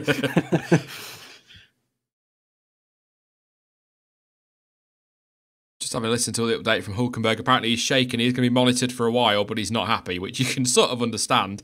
Yeah. See, Astro said those years when Vettel dominated were boring as flip. 2010, 2012, I don't think either of those years were boring at all. I mean, 2011 he absolutely dominated, and in 2013 he absolutely dominated. But that 4-year period, people talk about the boring Red Bull domination. He didn't lead the championship in 2010 until he crossed the line in Abu Dhabi to win the title, and that meant beating Alonso and his teammate to the title. And 2012, he didn't win it until the last race in Brazil, nearly lost it after that crash with Bruno Senna. So I don't even think we can say that was a boring 4 years. And if you go back to the Ferrari domination and you throw in there 2003 and 2003 in particular, I don't think that was that boring. I think you put that very well, mate. Don't worry, you can calm down. But no, I think you're right, to be fair. Especially the Vettel era. I think that gets a far worse reputation than it actually deserves. There were some cracking races around then, especially 2012.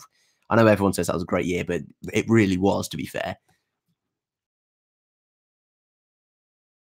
Just watching here, Carlos Sainz having a really good scrap with the outgoing Discord King Marcus of Ericsson. P8 for Ellie. It's a nickname I'll give him today. Leclerc already up to 12th, right behind Alonso. Just look at his move again. Verstappen on Ocon. Oh, there's no love there, is there, at all? No. That was quite clear. But what are we looking at here, Ocon? Oh, they're now showing Brazil because, milk it, boys. Keep milking it. Yeah, I don't think you needed to show that. That's just stupid. There's enough going on today for us to be watching, other than it doesn't all have to be the front runners. As we go straight to the front runners and look at the Red Bulls starting to squabble amongst themselves. I would be surprised if Red Bull don't ask Ricciardo to jump out of the way for a minute. Whether he'll listen, would it have been his last race, I don't know, because he's on the better tyres, isn't he? Is Maximus. So, yeah, I don't know what I was saying. I was going to make a point then. Yeah, Alonso and Leclerc. That was it. Always seem to end up on circuit together this season. There always seems to be an Alonso and Leclerc scrap somewhere. That's been one of the stories. Yeah, and both of them not in particularly incredible cars, especially earlier on in the year, or that midway point. So I tell you what, it's been one of the nicest sort of fights between them. Oh, I'm just seeing the Ocon Verstappen crash now. There was contact, wasn't there? Woo! Looked like it from that angle. Yeah. Sainz is past King Marcus, by the way, for P8. Oh, killer.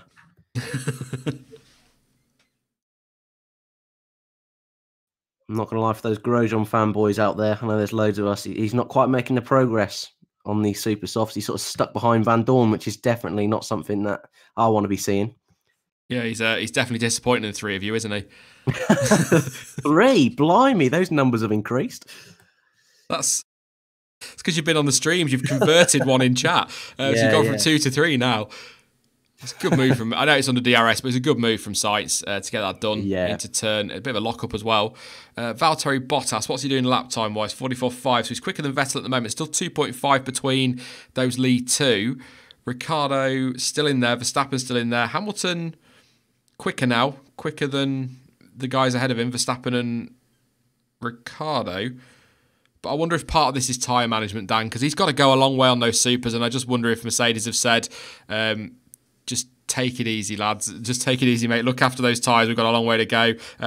Probably that classic Bono line. The race will come back to us and whatnot. And yeah, I think that's fair. I think all through the field there's starting to be those 1.2 gaps where they're just outside DRS, not really pushing too much, looking after the tyre. This is the only thing which I don't like about the sort of Pirelli tyres. I know that's an issue sort of with the aerodynamic regulations at the moment. They can't really follow too much, but it does ruin it at this sort of stage of the race. But strategy is a little bit of a mix all over the place, so it's still potential.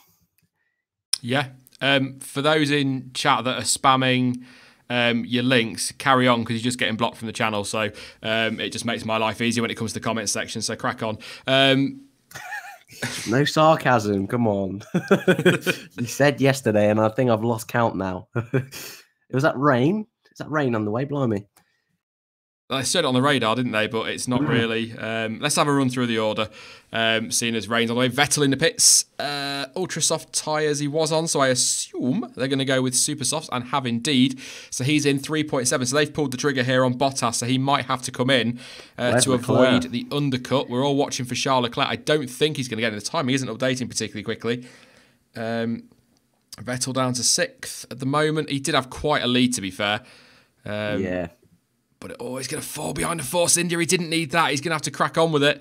He needs to get past Ocon quickly, otherwise he's not going to win this race, because Bottas will be putting the laps in, of course. So Vettel needs to get this done as quickly as possible. He's caught him in turn 5 as well. The worst possible place to do it, really, apart from that final sector. So we'll get a good exit from there with the better traction. Should cruise through. Ferrari checking the wheel guns for something, but he needs to get through quickly, which he has done. He's flying past Ocon there on the straight, so he needs a very good lap. But that's Vettel back in P5. Leclerc only 12th. I think we're getting excited over nothing, mate. He doesn't seem to be able to clear Alonso at the moment. Still a long way to go, but all of the super soft runners seem to be struggling a little bit, don't they? So the only one is Hamilton, I'd say, and that's for obvious reasons why he's not struggling. So doesn't seem like the best decision, but there's still a long way to go. They might come in a little bit later on, but it's not looking great. Yeah, right rear was very slow going on for Vettel there, so that might cost him the chance here. So just keeping an eye. I'm going to give you a quick run through the order while we're waiting to see if Bottas pits, and Bottas is going to come in the pits, I think. The live timing looks like he's updating, so I'll wait a second and see what we get here. So Bottas is in. He is in the pits. Tyres all on. Looks like a quicker stop than the Ferraris. 2.5, so 1.2 quicker than the Ferraris. I believe Vettel's was 3.7, so he should be okay. Hamilton through into P3. Can't even see Vettel on the straight at the moment. And that is done. Yeah, Bottas definitely keeps the lead. It's an odd pit. I should shut up really, because it's an odd pit lane exit. You're just never quite sure, but he should be through, and he does. Yeah, Bottas does retain that position over Sebastian Vettel, but Hamilton is still the net leader. But if those Red Bulls run nice and long, Dan, if they run nice and long, it will be nice and racy towards the end. Yeah, I think, well, Verstappen's gone long on these hypers, considering that Bottas and Vettel have had to come in. I know Bottas was just covering Vettel, but it's good to see that Red Bull once again seem to have the good tyre pace. Yeah, absolutely. I'm going to quickly run through the result. It's not the result. The order before we get to many more pit stops. But it is Daniel Ricciardo leading from Max Verstappen. The gap there is 2 seconds. Lewis Hamilton is third. He is 5.2 off the lead and 3.6 behind Verstappen. Both the Red Bulls yet to stop, but Hamilton has pitted, as has Valtteri Bottas in 4th. Sebastian Vettel 5th. He's pitted as well. Where is he? 19.9 off the lead and 3.2 behind Bottas. So that stop did not work at all.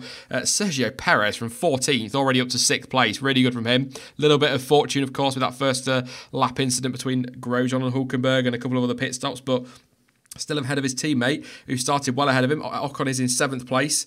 Carlos Sainz in 8th. Marcus Ericsson is 9th.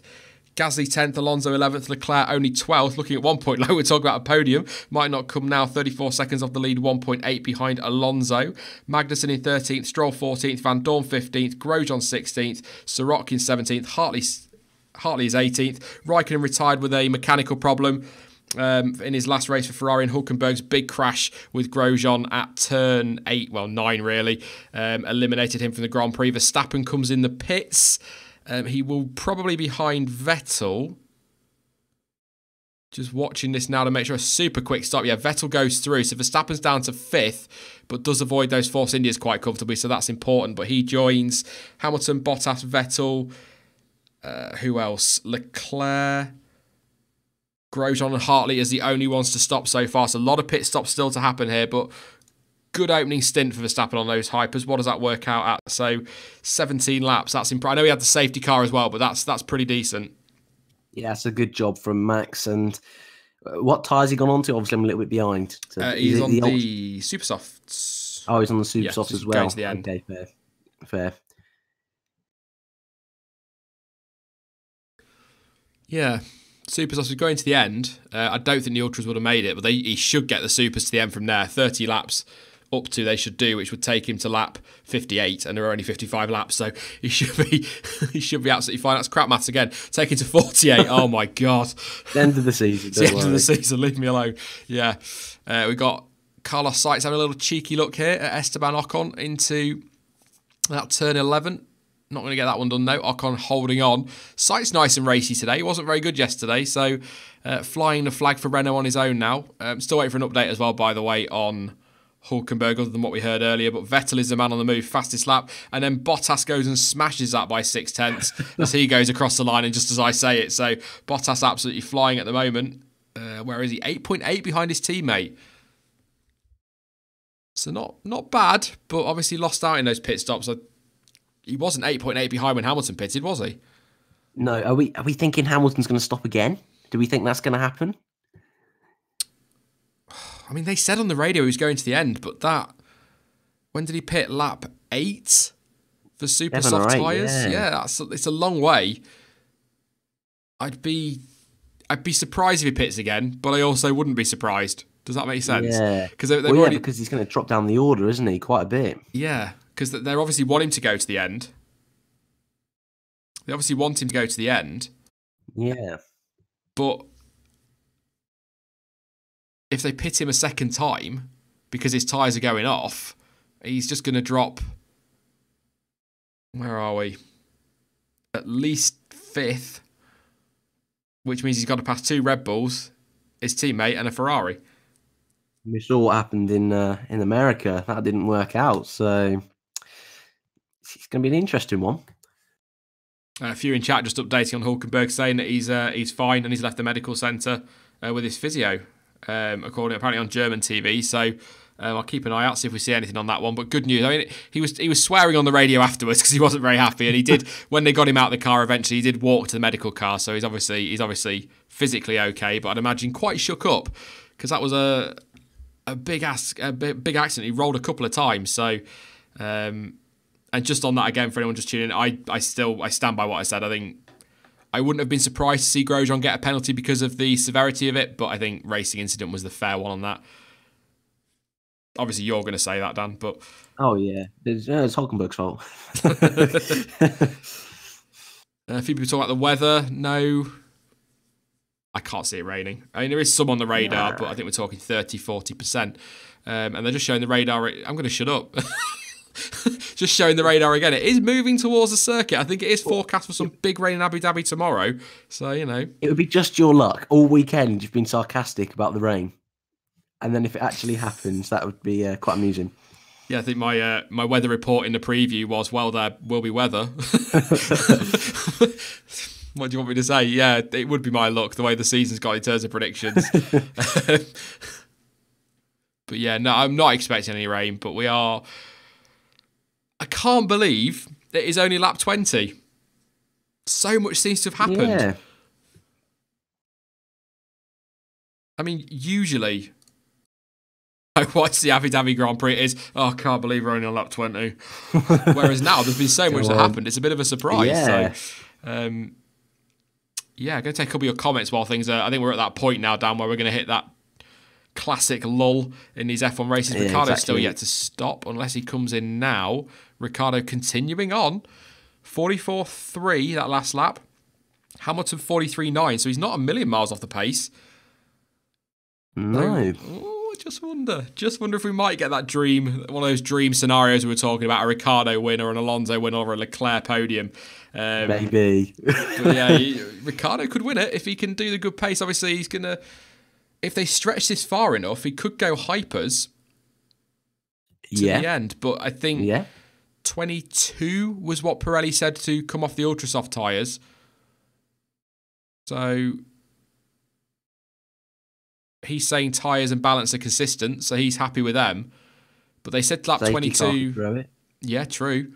They said lap 22, Pirelli, for that first stint on the Ultras. You've then got to take into account 4 laps under the safety car, so that could stretch you quite easily to lap 25, 26, maybe even further. So maybe if you can go to lap 30, 25 laps on hypers with the safety car would be awesome. But even so, 25 laps on super soft tyres, nice and fresh...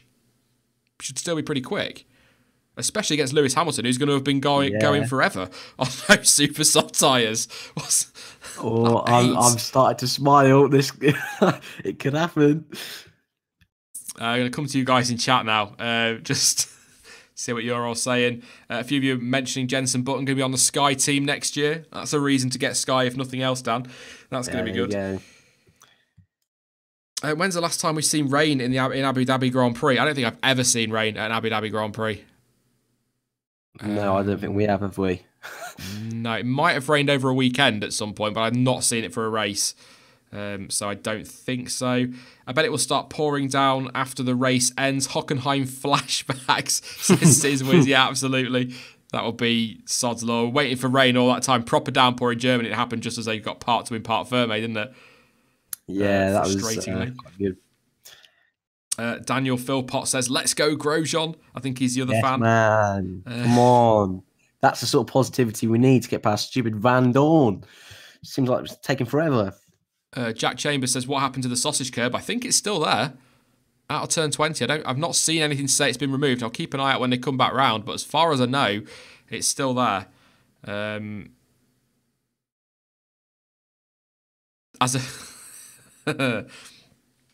Lith says, as a Vettel fan, at least there aren't any gravel traps. Verstappen pit stop timed at 2.08 seconds. Wow. That's pretty good. Oh, getting slower. It's not good enough. Sausage curb's still there. I've just seen Hamilton go by. That stop for Verstappen was crazy. Absolutely was. Drop of rain in 5 minutes, according to Ericsson's team radio. Oh, King Marcus, sir. Fantastic. Oh, hang on. Does anybody want me to predict something that isn't going to happen? Go on. There's absolutely no way Hartley's winning this race. What a joke of a driver he is. Wow. Rain reported in Abu Dhabi 12 miles away, and it is moving in. Oh, hey up. Oh, no. I'm saying no. This will be good. This will be spice it up even more. The problem is now, though, as we've seen this season, this now turns into the F1 word weather watch along. Well, is this what Ricardo's waiting for, maybe? And some of the other guys? Good question. Just trying to do something crazy different. I suppose for the likes of Perez, there's nothing to lose. If we do get a big downpour, obviously it's quite hot in Abu Dhabi, so it would need to be a big one to really wet the track, but it would soon dry up. So if he comes in for inters with everybody else, let's say, if it rains enough, we're talking very hypothetically here. But if it rains hard enough and he comes in for the inters with everybody else, they've all got to make another stop to go to the dry. So he might be sitting quite pretty. And obviously, wet weather, slippery track, drivers making mistakes, not used to rain in Abu Dhabi, safety cars can get thrown out. So, go on, some rain. Go on, why not? Yeah. 5 minutes, that's only about 3 laps or so. So Ricardo will still be in the window with his pit stop. So, ooh. I thought you were going to have one of your the 1000th race doesn't happen very often moments there. 5 minutes away, that's only 5 minutes away. Wow. I didn't say that, all right? They reckon you did on Discord. It is raining in Abu Dhabi. They're just showing some... No, it is it's spitting. If that. Right, still raining, that doesn't happen. It'll do, it counts. It counts as rain in Abu Dhabi.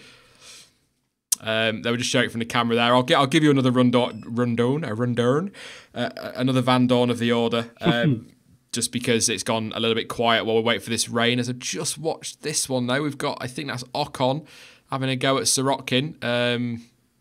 Should be fresher tyres, so should be fairly straightforward. He's going to try down the outside into turn 80. He's not going to get through there. We have the better traction on the exit because I don't think Sirotkin's pitted. I don't think either Williams have. They started on the super soft tyres, so he's going to get the run all the way down to turn 11. DRS wide open. Down the outside, Sirotkin does go defensive, but I think Ocon should get that done and does. So he moves himself up into a whopping P16. So he'll be racing the leader soon. Let's not go there. Ricciardo is still leading, yet to stop on those ultra soft tyres, going really long. This is good to see. Hamilton second, Bottas third, Vettel in fourth, Verstappen is fifth. You've got 18.9 covering Ricciardo all the way back to Verstappen. So, yeah, a fair gap, but obviously, like I say, Ricciardo yet to start, 1.8 behind Vettel as well, Verstappen, so that could get interesting. It's getting a little bit heavier now, the rain. It's starting to throw it down a bit more, which is good to see. Perez 6th, Sainz 7th, Ericsson 8th. Let's whiz through this quickly because it's going to get interesting now. 9th Ericsson, 10th for, 9th Gasly. Really good for him. Yet to stop, of course. Alonso P10. Come on, Fernando. Charles Leclerc up to 11th, Magnussen 12th, Stroll 13th, Van Dorn down in 14th, Grosjean still in 15th. What's going on? 16th for Ocon, 17th for Sorokin, 18th for Hartley. Raikkonen out in his last race for Ferrari with a mechanical problem. And Nico Hulkenberg also out after that big first lap crash with Romain Grosjean. Grosjean down in 15th. Wonder if he's got a bit of damage somewhere, Dan, because I'm surprised he's not come through a bit quicker, to be fair. Maybe, although I think him and Leclerc, first couple of laps on those new tyres, they seem to really hit the ground running, and all of a sudden they seem to have just got stuck behind the two McLarens. So, but many a time this year, being a Grosjean fan, this has happened. Haas have pit Grosjean early, and then he's got stuck in traffic. It's not the best following car, the Haas, so I'm not really too surprised, to be honest. I'm just going to pop a tweet out that says this is why you don't do sarcastic weather reports. Yeah. It's properly coming down, to be fair. It looks like Red Bull are getting ready for a pit stop. I assume that'll be dry. Like I say, it's so hot. I think air temperature a little bit earlier was about 32 degrees, so it'll soon dry up.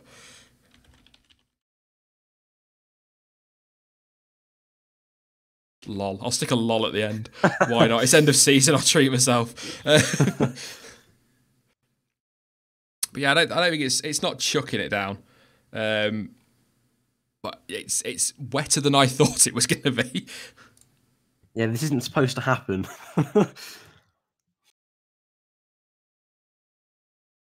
Verstappen on team radio, it's raining on the back straight. We saw that. We saw it in the floodlights.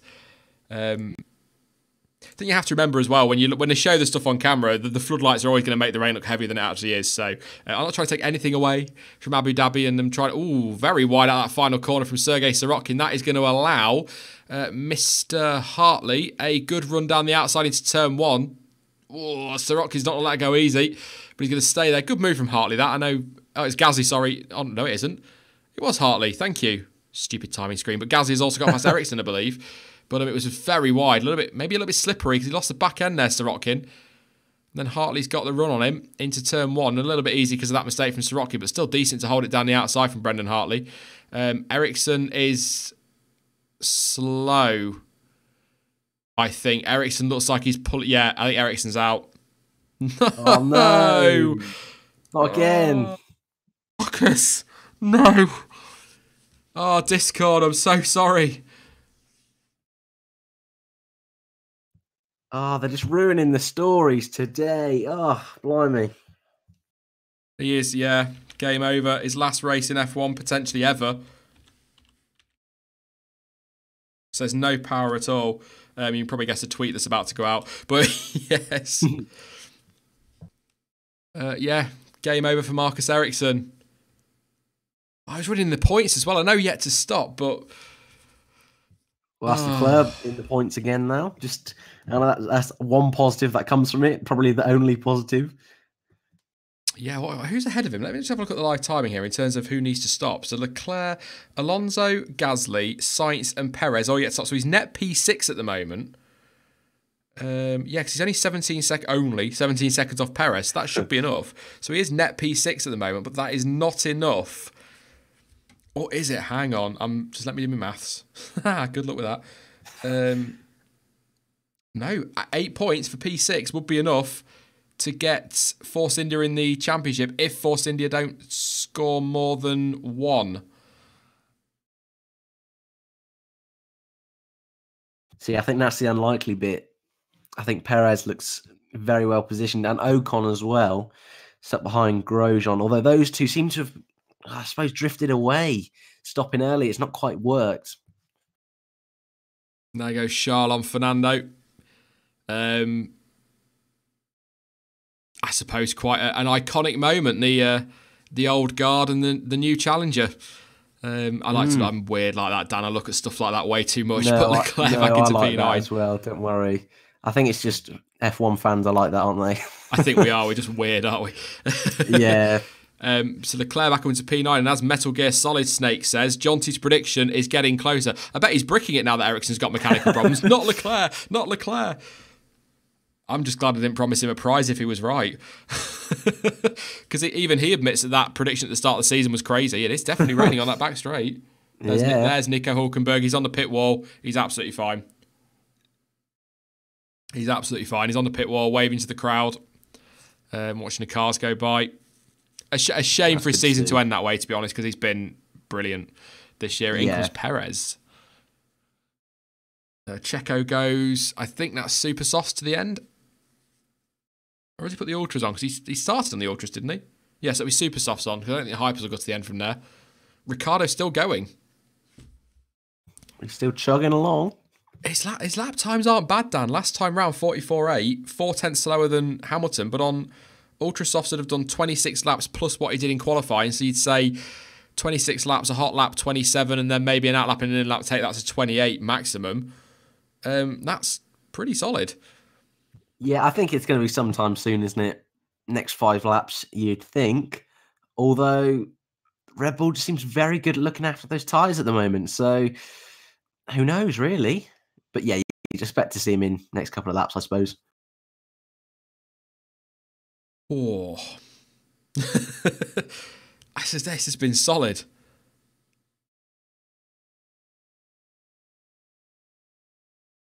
This is Grosjean on the back of Stoffel Van Dorn. Oh, Dan. Me versus you, mate. Oh, wow. That Ferrari engine with the DRS is so much quicker than that McLaren. That is insane. Grosjean down the outside having a cheeky little look. Leclerc. Van Dorn says, no thanks, mate. I'm keeping this one. Little lock-up as well. This could get very scrappy very quickly. They've got Esteban behind as well. Oh dear. People in Discord gutted, understandably. Have a look at the lap times in a minute. Go through again. Apparently there's lightning out there. Oh, so we might... Oh, I think we're... right. Who said Abu Dhabi was boring? I mean... Everybody. I mean, yeah. To be fair, we're going historically. I can only think of one really good Abu Dhabi Grand Prix, and that's only really good based on what Abu Dhabi's really usually like, and that's 2012. Yeah. But I don't think I can think of one that was anything other than Last year was terrible. Was a bit manufactured, I suppose. Yeah, 2016 was quite tense, wasn't it? It wasn't a great race, but it was quite tense. Yeah. See, it's a shame that that's up there in like the best Abu Dhabi races because it shouldn't be.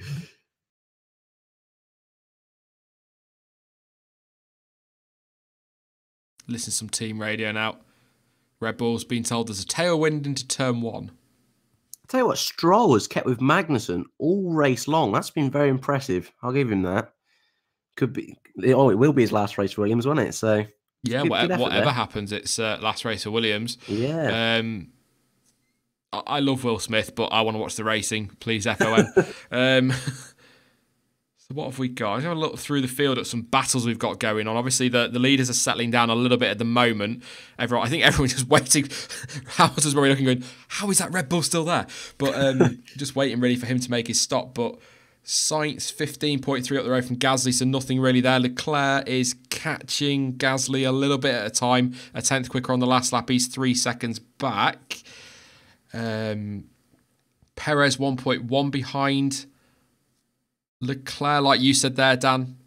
Stroll 2.8 behind Magnussen, so dropping off a little bit, but he's just outside the points, and he's yet to stop. So he's running nice and long. Van Dorn 2.3 further back. Grosjean right on the back of Van Dorn still. Ocon right on the back of Grosjean. That could get very tasty. If the director wants to go and pick that one up, that'd be great. Alonso has just pitted. He's down to 17th, but he's 4.9 off Sorokin, but he has stopped. Let's have a look who's still yet to stop. So obviously Ricciardo's yet to stop. Sainz, Gasly, they're both yet to stop. Magnussen, Stroll and Van Dorn need to stop, as does Hartley. And then obviously our 3 retirees, Ericsson, Raikkonen and Hulkenberg also. well, they won't be making a stop, not just yet to stop. They're not going to be making a stop. They have stopped. So, yes, this is getting... The race will fly by now, so we're all waiting for rain, and it won't come. Yeah, and that 40% as well might as well be 0%. Never happens. Was it Spain where it was an 80% chance of rain and we didn't get a drop? Probably. I'm struggling to remember a wet race this year. I know Germany at the end, but apart from that, I can't remember a wet race this year, unless I'm being an absolute idiot. Vettel on the move, 43 flat for the fastest lap of the race. I think Germany was the closest to a proper wet race, wasn't it? I think. That's it.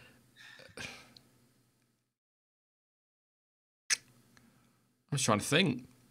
Because last year there was all that controversy about a wet start behind a safety car, but we've not had any of that this year. No. Because there's not been one. No, I mean, if anybody in chat can think of anything that we're missing here from the season, but apart from that race in Germany, I can't think of anything that was really massively weather affected. Obviously, the weekend in Hungary was, because of qualifying, as Stroll moves up to 10th. I think Gasly has pitted. Yes, he has. So... apart from that rain in, obviously Hungary was affected by rain. There were a few others in qualifying affected by rain, but not race-wise. Did we not get rain at Italy? Was that in the race? I don't know about the race. Quali and practice. Yeah, a few talk about quali rate. There's loads that were in. We've had quite a few in quali. Spa was. I think Monza might have been. Hungary definitely was. But in terms of the race, I don't think we've seen one really affected by rain other than Germany. Yet, for some reason... Oh, that's Grosjean having a go at Van Dorn. Oh, Stoffel's not going to give it up, though, without a fight. I wouldn't really challenge that one, mate. He's going to get DRS on the next one. Ocon's still in there as well. But Van Dorn is not giving up. We could end up here, Dan, with 3 side by side. I'm going to shut up a minute. You could just see the difference in power. We are... Oh, no. We're 3 wide. And... I'll let Dan see that first, because I... Oh, no. Oh, no. Oh, I'm a little bit behind. So, that doesn't sound good. The live timing will update to show that one, but I'm going to let Dan wait to see that before I give any reaction on it other than laughing. Right, so I'm currently watching Perez behind Charles Leclerc. Okay, in the background, there's Grosjean going for Van Dorn. He's just starting off. Right. I'm just going to let you see that. I know I should be letting everybody know what happened, but I think you deserve to see how well that went for Romain Grosjean. Well, now that's sarcasm once again. Stoffel Van Dorn, his final race for McLaren. That was a great moment. I thought Grosjean had it done. Oh, why is he stuck in the middle of the track? No. Oh. Well, it's not been the best. Oh, he's gone over the... Oh, what's he doing? So, straight over the sausage curve. The floor, has he? For those who haven't seen it, I'll let you know now. I just had to get Dan's reaction to that without giving anything away. But Stoffel Van Dorn and Esteban Ocon and Romain Grosjean were 3 wide into that corner. Grosjean should have got it done, but somehow ended up losing both positions despite being ahead of both of them coming out of turn 9. So there we go. So at the moment, it is Van Dorn 11th, Ocon 12th, and Grosjean in 13th. Poor Roman. I give him too much stick. Where's Van Dorn been all year? Where's this come from? Why does he do it now? Now he's blocking my Grosjean. Yeah, a few people just pointed about the spammers in chat. Let them carry on, guys. It's not a problem because the more they do it, the more I can block and the less I have to bother over the winter getting rid of them. So I'm just blocking them as I see them, so it's not a problem. So, that's Ocon and Van Dorn getting a little bit tasty through there. Is Van Dorn going to... super quick through there. Ocon trying around that. What a move. Oh, he's gone straight on and got it all wrong now. Until that point, what a move. Right round the outside of those super quick turns. I can't remember what they are now. So that's 19. So 17, 16 and 15, I think they were. Right round the outside. Not bad at all. He did run wide at the end of that. So whether the stewards might ask him to give that back, I don't know, because the move was done for me at that point. You'll enjoy that, Dan, mate. Is Ricciardo still out, yeah? Ricciardo is still going. Yeah. And he's only a 10th slower than Hamilton on that last lap. So the pace is still there. Yeah.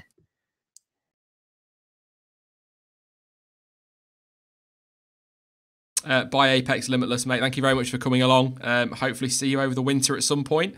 Talk about the winter. Bottas, fastest man on track, 42.9. Half a second quicker than those ahead. Ricciardo across the line. Are you seeing the move? Yeah, that was a good move. That was such a shame that he just messed it up at the end. I don't think he should let him back through. I think he pretty much got that done. Got Grosjean going down the outside of Van Dorn. I think that'll be done now. I know Van Dorn will get the DRS back, but I don't think... He's not stopped yet, Van Dorn, has he? No, he hasn't, no. Yeah, yet to stop. Sainz hasn't pitted from 6th. He started on the Ultras. Yeah, I think Grosjean's got that done. Magnus and Stroll haven't pitted. Neither's Van Dorn. Neither's Sirotkin. That is Alonso having a go at Sergei Sirotkin into turn 11. Good move. All done and dusted. Alonso up to 16th now. He has pitted, so he's making his way back through. Charles Leclerc, best of the rest, apparently. Absolutely is. He is P7 at the moment. How far is he off? So P7. He's not. Yeah, he's a net best of the rest, but obviously he's still got Sainz ahead of him. But Sainz is still running, and he's 21.3 up the road, and he's quicker than Leclerc. 43.7 for Sainz on the last lap, 44.2 for Leclerc. So Carlos Sainz, after all the criticism I've given him in the last few weeks for, frankly, whether people like it or not been particularly brilliant at all this year, when you look at what Hulkenberg's done, could be on for some hefty points for P6, and I believe that is Red Bull getting ready. For Daniel Ricciardo, it will not be for intermediates because the rain is not coming down as hard as maybe people would like, but pit boxes look a little bit damp. But he's going to come in now, and I imagine that'll be straight to the super softs. I can't see them risking hypers to the end. And he is on the super softs, but they're going to be very fresh now. 21 laps on those, and he's just done 34 on a set of ultras, so he will be fine. Where does he come out, though? He should be behind Verstappen. But I suppose a bigger question, Dan, is not where he comes out, but how far back he comes out. Under investigation, leaving the track and gaining an advantage. Is that going to be Stoffel Van Dorn? It is Stoffel Van Dorn. So they are going to look at that one, Dan. I did say, didn't I? I wondered if they might, but... Yeah. I think the move was done. I mean, look, I won't complain as a Grosjean fan. But yeah, I think that was done. Come on. I suppose the only argument is, was it done because he went so late on the brakes, which is why he missed the corner? Yeah. Depends how much is the argument. Up, doesn't it? Yeah. I'll wait for another replay on that one. Vettel looks like he's on the move. Fastest first sector. Faster in the middle sector than those ahead of him. So 1.2 off Bottas. Bottas 5.7 off the lead. That was 8.8 at one point. So looks like he's finding some speed. But Ricciardo, now where did he come out? He came out 8 seconds behind his teammate and 17.1 off the lead. I will keep a very close eye on his lap times from next time around and see what he's doing. And in fact, I'm just going to tell you now, he was 17.1 behind. He's now 16.7 behind. So he is on the move. And that time is coming down. Daniel Ricciardo is going to go racy. Remember China? Remember China? Oh, I do remember China. That was a good one. Oh, we can dream. I tell you what, though, the fact that he's gone 34 laps suggests that there's no way Hamilton's coming in again. Do you reckon? I suppose he can manage things, really, can't he? He's got nothing in front of him, and he's got his teammate behind him. Yeah, exactly. Here's the question then. Let's be negative and say that Daniel Ricciardo isn't able to challenge for the lead. He's got, I think it's a big ask for the lead. He's got a lot to do. As just watching here, Pierre Gasly on, I believe Van Dorn is and gets that done just about. Alonso having a look at Brendan Hartley. Van Dorn might come back. I don't know how McLaren feel about that Toro Rosso breezing past them there. I know there was DRS, but we're about to find out because there's DRS for Van Dorn here. And he's got that Renault engine on board, and he's got back through. So I think what that actually showed... Oh, hang on a second. We've got a time penalty for Esteban Ocon. Bizarrely, I'll come back to that in a minute. But we've got Sebastian Vettel doing some scrapping. He is right on the back of Bottas and having a go. And with DRS as well, I think... Provided he should get this done. He's going to be on the outside. Max Verstappen sat in the background going, go on, lads, crash into each other. Because he's from Leeds, apparently. But that is Vettel up into P2. Game on. That's darts. So, yeah, that was I just said Vettel was on the move. I also said he was going to win it. Just saying. But Verstappen catching. I wonder if Bottas is struggling. Let's have a look at his lap times as they go through this lap. Obviously, it's the overtake that he's just been involved in, but Verstappen's right on the back of him already. More chance for Ricciardo as well. Yeah. I wonder if Bottas is struggling with something here. Maybe a bit of management, fuel management or something perhaps, tyre management, but he has pitted. Lap from Ricciardo. Just a sec, you just want to see this from... Has Bottas made a mistake? Bottas has made a mistake, and that's why Vettel's got so close, yeah. So it was a mistake from Bottas that allowed that, but last lap, Lewis Hamilton, a 143.8. Vettel, a 133.4. Verstappen, a 144.0. Ricciardo, a 141.2. Ooh. The gap is down to 13.7. And I think Bottas is struggling on tyres because he's got Verstappen right in the back of him, but Ricciardo's flying. This is on. Maybe Hamilton may need to come in then if Bottas is struggling at this sort of point. It can't be tyres because he was a long time after Hamilton.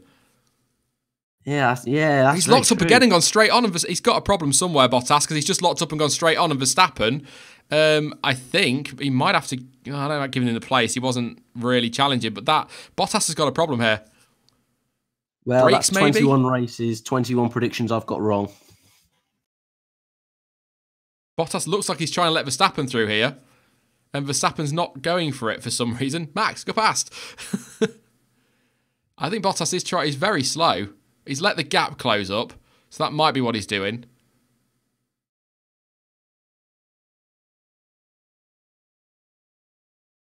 .7 seconds quicker than Verstappen on the last lap, Ricciardo, by the way, has just been told.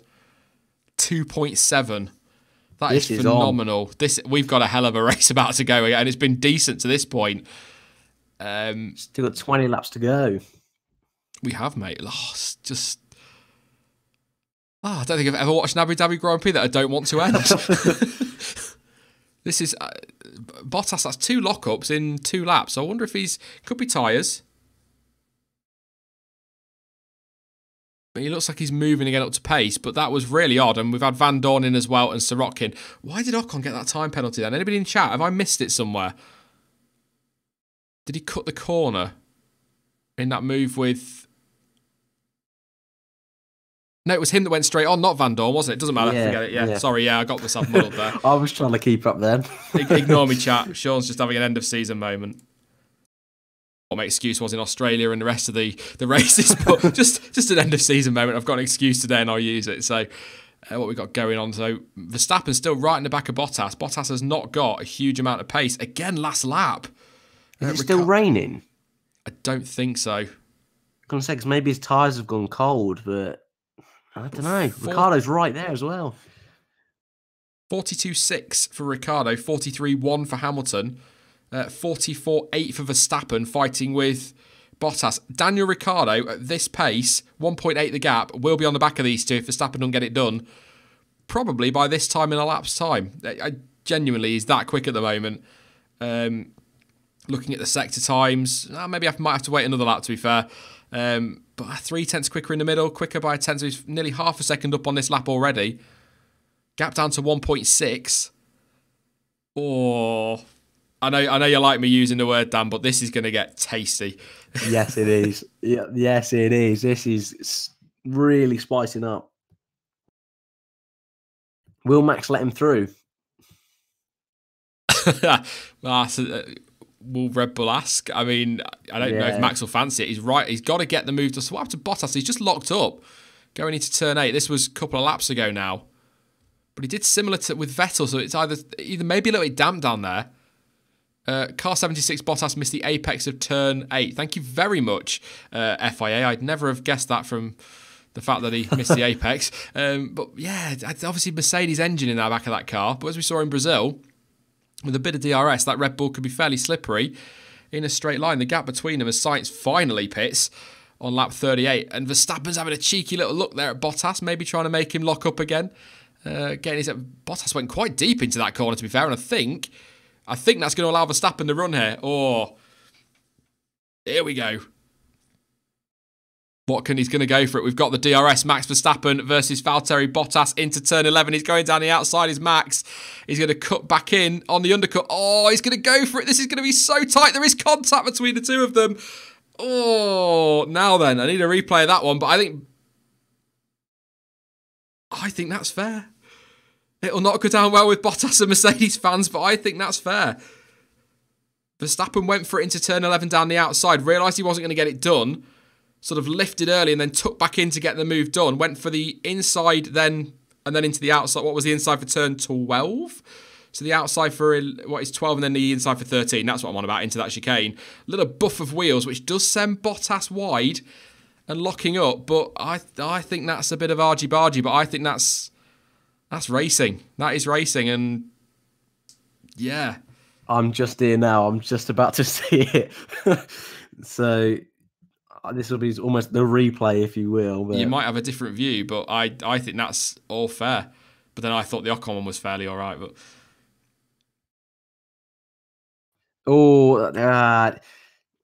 see, I want to say that's fair, but I also want to see an onboard, because that camera, you can't see how much space is given. He's sort of on the other replay angle, there was enough space for Bottas. Yes, they've bumped wheels, but as we've said so many times about other incidents this season, and Daniel Ricciardo is just going to throw this. We know he'll send it if he gets the opportunity. Will he wait for the second DRS? No, he won't. Super late on the brakes. Daniel Ricciardo with a little bit of a dive bomb and up into P4. What is going on with Bottas? Yeah, I think that was a fair incident. The Max and Bottas one, I've just seen the second one. Plenty of room for Bottas there. Racing incident. You're not going to beat him through there, Valtteri. Oh, he's just about got it done. Good move. Bottas tried to come back at Ricciardo there into 11, but with the way he dive bombs, there was no way he was getting out of that. He's so good on the brakes, Danny Rick.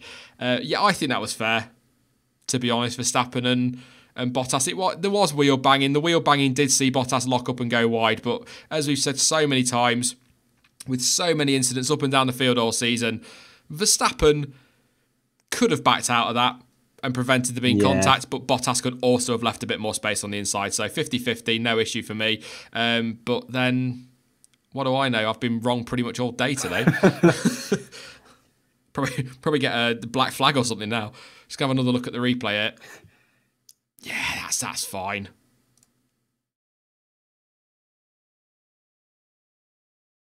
Bottas is pretty much aiming for the corner. I think Verstappen just said on team radio, I don't think Bottas saw it, but the way Bottas was steering into that corner, to be fair, Verstappen might be right. Because this is Ricciardo having got Bottas. This is good stuff. Oh, can we have an Abu Dhabi like this every race? Yeah, and Ocon's got past Stroll at some point as well. Just notice that's Ocon's there in the points. I'll go for a running order in a minute. I just want to make sure this is all settled down between Bottas and Ricciardo first. Sainz did come out ahead of Charles Leclerc, by the way, 5.2 seconds. So really good first stint from Carlos Sainz there. Like I say, not been particularly brilliant in my opinion this season, but solid today. It's fair to say. I wonder if this is such a good race. It hasn't really worked. It was the same last year, but I wonder if it is just a good race because there's nothing on the table for most teams. But then, like I say, last year there was nothing on the table, really, was there? So, and it was terrible. What have we got? Right. So Mercedes are getting ready for a stop, so I wonder if you're right, Dan. Unless that's for Bottas, who's locked up so much. That's what I mean. I wonder if, because you said about his tyres, didn't you? I wonder if his tyres are an issue. Yeah. 15 laps to go. So if he pits, going to come out 26, 7. Well, average pit time lots apparently is 22 seconds. Bottas is pitting. So he's going to come out 22, 25, 26 seconds, assuming he has a super quick stop. So 26 seconds behind Ricciardo, 15 laps to go on a fresh set of ultra soft tyres. So the quicker tyre as well. Hang on. I mean, the only thing now, I think because of the squabbling, I think Hamilton and Vettel, gap's a bit too big maybe, but I suppose Verstappen and Ricciardo are closing it back up again.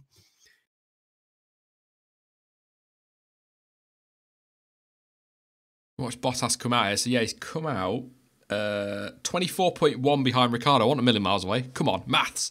But let's go through the running order. I can't imagine They don't look very good, those tyres. We'll do the running order very quickly. Lewis Hamilton is still leading, 5.8 seconds up the road from Sebastian Vettel. Last lap 42.9 for both of them. So he's still in this, is old Sebastian. Max Verstappen is only 4.2 behind Vettel in third place there, and just under 10 seconds off the lead and quicker by half a second, as is his teammate in fourth than those two ahead of him. Red Bull are in this if they can keep eating away at that one. Valtteri Bottas fifth, he has pitted again. It was worth it, to be fair, on Bottas' part. He wasn't going to lose anything. Carlos Sainz, like I've already said, really good in sixth place. He is 6.7 seconds up the road from Charles Leclerc in seventh. Perez is in eighth place. He's got Magnussen behind him, 6.6 seconds. What else we got? Ocon is 10th. He's running out for a point there, which would be enough to topple Fernando Alonso. No, it might be. What's the highest finish for Ocon? I'll have a look in a moment. But he could topple Alonso with that one for 10th place. Romain Grosjean is 11th.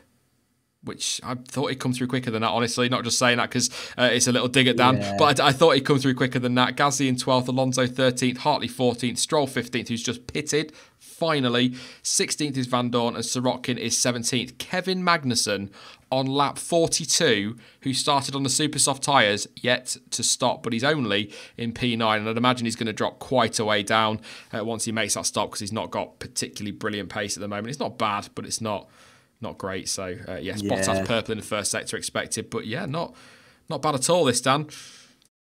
No, just to mention as well, Ocon's still got his penalty to serve at the end. So that might be interesting because Gasly's not a million miles away from Ocon and Grosjean. So maybe it might be a bit touch and go. So Ocon's highest finish this year is 6th. Fernando Alonso's highest finish was, of course, in Australia. God, that was a long time ago. 5th place in Australia. So Ocon has to score 2 points to beat Fernando Alonso to 10th in the championship. I'm just looking at this on Wikipedia. Kind of sums up McLaren's season. Alonso, Australia 5th, and then Bahrain 7th, China 7th, Azerbaijan 7th, Spain 8th, retirements in Monaco, Canada, 16th in France, 8th in Austria, 8th in Silverstone, 16th Germany, 8th in Hungary, retirement Belgium, retirement Italy, 7th Singapore, then 14th, retirement, 17th. You look at that first 5 races, he was in the points for all of them, 5th, 7th, 7th, 8th, and then it just... Yeah. Stoffel's similar as well, isn't he? Those first 4 races, he was in the points, and then all of a sudden, just nowhere. Yeah. What did Van Dorn do? 9th, 8th, 13th, 9th. Yeah. So he's picking up the points. They were just looking at the tyres there for Valtteri Bottas. They didn't look great, and some in chat saying that Bottas has a brake problem, so he might not make his way through. 23.5 off the lead, so he's closing in. But I'm watching these. I think these Red Bulls are really in this. I really, really do. Is there enough time? That's the only thing. Oh, yeah. Just about, close. I think, maybe.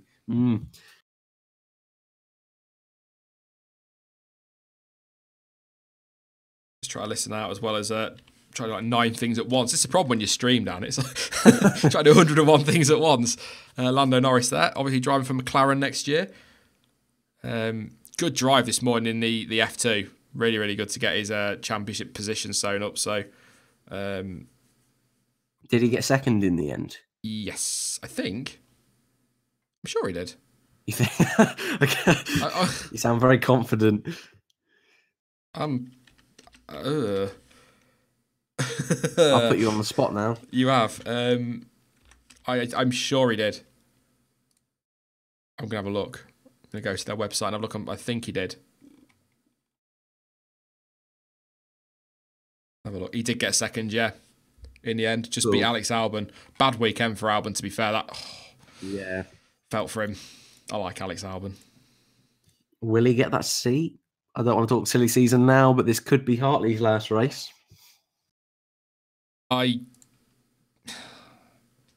think Toro Rosso were hoping Dan Tickton would do more this weekend.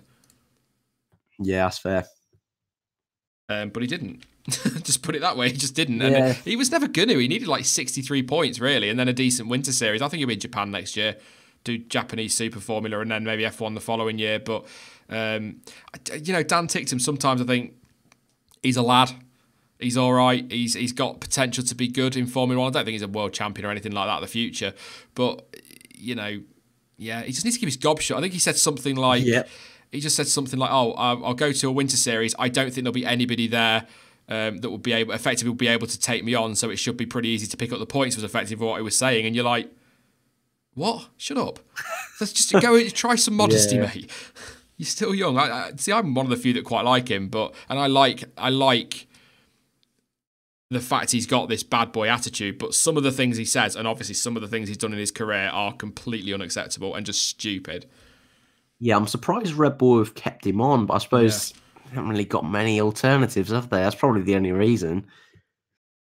Well, I thought Makino, I mean, he hasn't got the super license points, but I thought he would have got more of a mention because he's part of, is it Makino or Fukuzumi that's part of the Red Bull athletes program? I don't think it's a young driver program, but a Red Bull athletes program. It might be Fukuzumi, actually.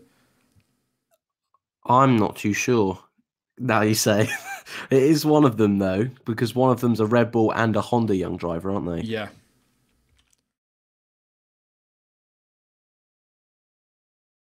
Getting me tweet ready for the 3-word race reports. Yeah, here's a question on that one. Somebody keeps saying to me that WTF1 do this 3-word race report one, and I'm not going to sit here and say that I came up with the idea originally, but I did not get it from WTF1. I stole it from Jake Humphries for the football when he does his 3-word match reports. That's where I robbed it from. Nah, I can't believe it. Jake Humphries, you've stolen his content. You should drop him a tweet. They're already starting in chat with theirs. I'll put a tweet out in a bit. I'll get yours, obviously. I'll read as many as I can out during the post-race stream with John T, definitely, and Chainbearer as well will be there for that one, I think. Yes, I can't bloody remember who I've asked now. Whoever turns up, turns up. It's me and somebody else. I'll have a go through the order again in a minute and just make sure we see what's going on, but just some lapping going on at the moment. In terms of pace, actually, I'll do that one quickly. Ricciardo 42.4, Verstappen 42.6, Vettel 42.7, Hamilton 43.1. There might be some tyre management going on there, but he's not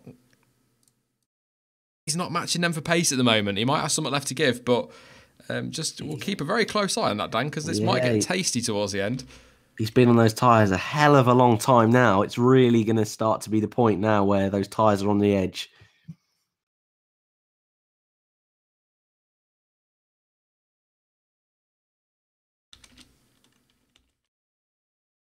Just wondering, just have a look at some of the numbers as well while I'm trying to... Grosjean's up to 10th. Grosjean's back up to 10th, so... Yeah. Although there's a big gap to Ocon now. So that penalty doesn't look like it's going to have much effect.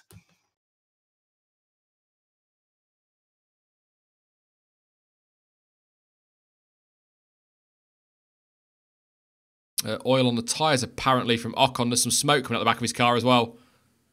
Oh. Or is it dust? It might be dust. It just looked like smoke there.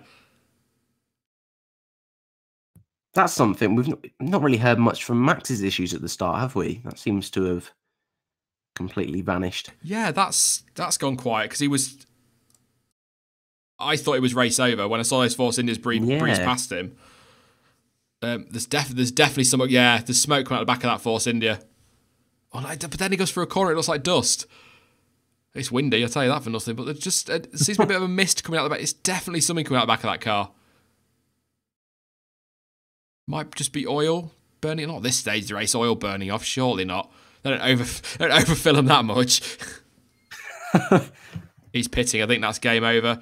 F1 now asking for driver of the day. That's asking for trouble because I think we know who's going to win it. Sirotkin, probably. The man in last. Yeah.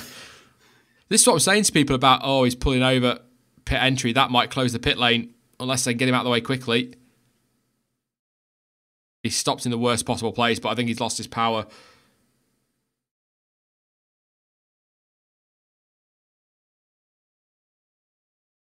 Yeah, they're just having to rush. They should get him out of the way. They might. I don't think they need to close the pit lane. They should be able to squeeze through anyway. But yeah, all this about Sirotkin. Yeah, Ocon's out. That's game over. But all this about Sirotkin and getting cross because I was being not critical, but sort of taking a dig because he's top 4 at the moment on the poll for this channel.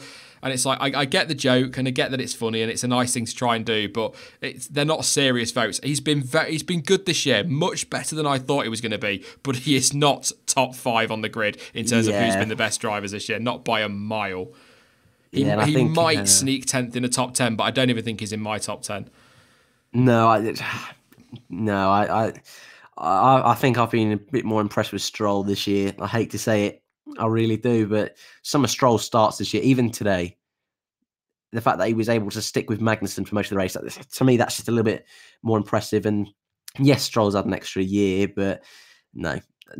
Sorokin, yeah, he's been fine. And in a bad car, bad situation, he's been fine. But driver of the day today, unfortunately not. I don't see that happening.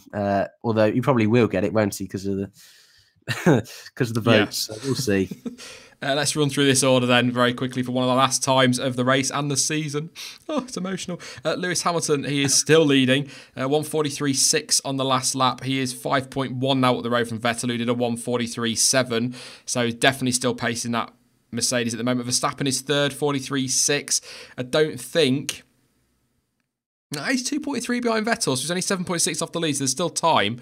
Same with, and there is smoke pouring out the back of that Toro Rosso there, and I think that might be Pierre Gasly, who's had issues this weekend with, I think it was an oil pipe that bred his Gasly. Game, and he's 10th as well. Has Magnussen stopped yet? Yes, he has just. Oh, goodness. I thought Alonso might be able to get a point then. I thought, oh, maybe. I'm sorry, Dan. There's smoke pouring out the back of this this Toro Rosso Honda right into the path of the Red Bulls. How much irony do you want? I mean, that's brilliant. And that is Vettel lapping Grosjean there. I thought he was overtaking, so it wasn't. I'd imagine Gasly will be out of the way of Verstappen here and Ricciardo, but smoke pouring out the back of it. But anyway, back to this. I assume he's going to pull over and retire. Just watching now, it's still going. It might not be the engine, but yeah. But Vettel in second place, Verstappen third, Ricciardo in fourth, 1.9 behind his teammate at the moment. They're kind of matching each other the pace. Ricciardo's slightly quicker. Bottas 43.9, so even on those fresh tyres, he's not got the pace to catch the Red Bulls. He's in fifth, Sainz still sixth, Leclerc seventh, Perez in eighth. Great drive from him, 14th to 8th, and Gasly is now stopping on track. Game over for him, end of the season. As it started, of course. He had an engine blow up, didn't he, in Australia? So starting the same way, ended the same way it started for him. Grosjean now lapped in 9th place, Magnussen 10th. Magnussen, what? He's nowhere all weekend, still 10th. Alonso in 11th place, 12th for Hartley, 13th for Stroll, Gasly 14th, Van Dorn 15th. That's now changing. Obviously, Gasly's dropping to Van Dorn now 14th. Sorokin will be 15th. Ocon, he's out as well. So we will have lost Gasly, Ocon, Ericsson, Raikkonen, and Hulkenberg. And what that means for the championship, or the championships as it stands, everything pretty much stays as it was. And Alonso, with Ocon now out of the race, will be top 10. That's pretty mad. That is pretty. Or how close is Sainz? He's a bit too far, isn't he? I think he's too far back. I'll just double check that. Actually, that's a good point on Sainz. Sainz has got 40. Oh no, he won't. No, I did not think Sainz was that quick. I've lied to you. Sainz will go ahead of Alonso. Sainz sorry, everyone. Where's that come from? Sainz in the top 10. That's 45. He's 6th today, so 45 points at the moment on the board. So that's 8 points. He will go ahead of Alonso for the top 10 position. In fact, wow, 8 points. He's going to be 3 behind Magnussen at the end of that one. Wow. So yeah, sorry, Alonso fans, I've just ruined your day. But what I will say to improve your day, Alonso fans, he is 5.2 seconds behind Magnussen. One more retirement, or if he can catch and pass Magnussen, he grabs a point in his final race. So with all due respect to every driver ahead of him, I don't care who it is, somebody needs to retire. What about Danny Rick? No, it could still happen, couldn't it? Anyone, I don't even care. There's no bias or fanboyism in this. Sod off anybody. I don't care if it's Hamilton, Vettel, Verstappen, Sainz, Perez, well, maybe not Leclerc. Certainly don't care if it's Grosjean, but anybody will do. If Grosjean retired and Alonso got a point, would a little bit of you be happy? A little tiny bit? No. Nah, a little tiny bit maybe. It's just I want Grosjean to beat Magnussen. That's what I want. I really don't like Magnussen still. I'm really biased against Magnussen. See, Grosjean's on 35 points. I know that's a way off his teammate, but when you think back to the start of the season, Grosjean didn't score a point till his 4th place in Austria. Magnussen scored consistently until then. But then you look at the second half of the year on this thing on Wikipedia, since Austria, Grosjean's just comfortably beaten Kevin Magnussen. Yeah. Well, I'm glad they kept him. Lap times, the Red Bulls, not going to do it. Not going to do it. Hamilton 43.4, Vettel 42.7. That could still happen, but I'm not convinced that Hamilton isn't just cruising around now. 43.1 from the Red Bulls, 43.2. They're still Bottas 43.1. So on those fresh ultra softs, he's no quicker really. No, it's a bit of a surprise, really. Apparently, I've gone to be a robot again. I think that might have sorted it. I'm sure they'll let me know in chat. You're okay at my end, but yeah, it's this software I use, but it's all right. It does it once or twice. I just need to keep resetting it. I keep forgetting to. Yeah. But yeah, this is it. Got to 5 laps to go in the 2018 season. Blimey.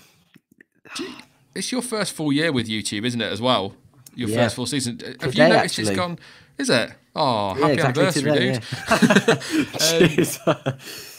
Do you feel that with the first... I feel this with my first full season, that it's gone quicker because of YouTube? I suppose, yeah. A little bit, especially because you're looking to that race as soon as it ends. So as soon as one ends, you're looking for the next thing. So I suppose it has a little bit, yeah. Been a lot of fun, though, so can't really complain. I think the top... I think Hamilton, Vettel, Verstappen, Ricciardo and Bottas are seeing this out now. 42-0, 42-0, 42-1, 42-2, 43-6. Oh, Bottas hasn't crossed the line yet. That was last lap. He has just crossed the line, 43-6. It was 43-6. But nobody seems to be pushing. Yeah. Even Sainz, 33 behind, then Leclerc, further 12 behind. So looks like it's dying down a bit now. It's a chance to take it all in for 4 or 5 more laps. Watching Alonso, he's 43.7. He is quicker than Magnussen. Go on, Nando. Go on. So he's 3.3 behind. He is quicker. 43.7 the last lap. So he's 7/10 quicker on the last lap, actually, Dan. That's quite quick. For a McLaren as well. Astro says brakes failing. Bottas still. No update there, question mark. I've not seen anything or heard anything since earlier, to be honest. So...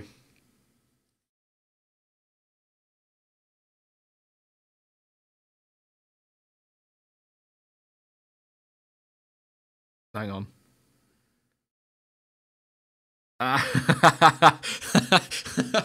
Oh, fantastic for Fernando.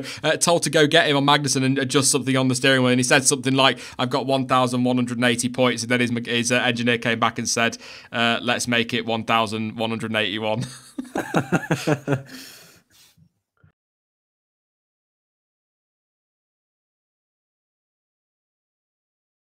What's your best radio for Alonso? F1 word says unidentifiable Smurf.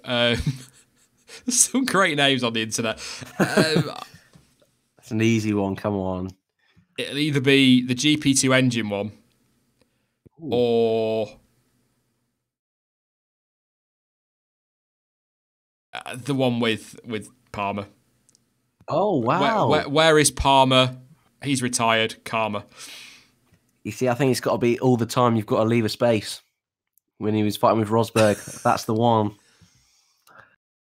Yeah, but, that's Rosberg, isn't it? Wow. He's left, all right, mate. You can calm down. I never had the big issue with Rosberg that a lot of people seem to have. Hamilton fans, non-Hamilton fans really didn't like him for whatever reason, but he was all right. He's all right. Yeah. Perez is catching Leclerc. This could be the only scrap left, actually, looking at lap times. Nothing's out in the front. 1.1 Perez behind Leclerc. Alonso 2.4. Purple middle sector from Fernando Alonso as well. He's catching him. Come on, Nando. About the first time in my life I've ever cheered him. And it's for a point. Oh, poor guy.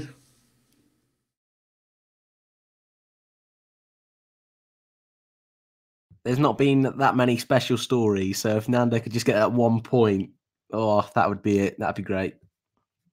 I think they were just saying on the commentary that Alonso cut the chicane, which is why he was so quick in the centre. But he's still catching him, 2.3 behind. He's going to need a really good lap because there's only 2 to go after this. In fact, no, there's less for him because he's lapped. I don't think he's going to do it. Oh, there's still time, a little bit. There are millions of people watching this across the world and they're all rooting for one man to get a point. Or most, not everybody. Some people really don't like him. Like I said, he does moan, but you can't really blame him given the last few years. Yeah. Smash that tweet out now.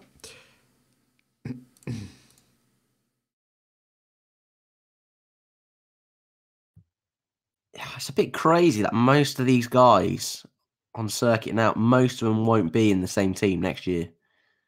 I know. Well, the only lineup that stayed the same, correct me if I'm wrong, the 2 lineups, sorry, are Haas and Mercedes. Yeah. And this Alonso super quick middle sector, cuts the chicane. Straight lines it. But yeah, there's only Mercedes and Haas, isn't there? Yeah. Sorry, 1,800 was his tally, not 1,180. Sorry, Fernando. Selling you massively short there, mate.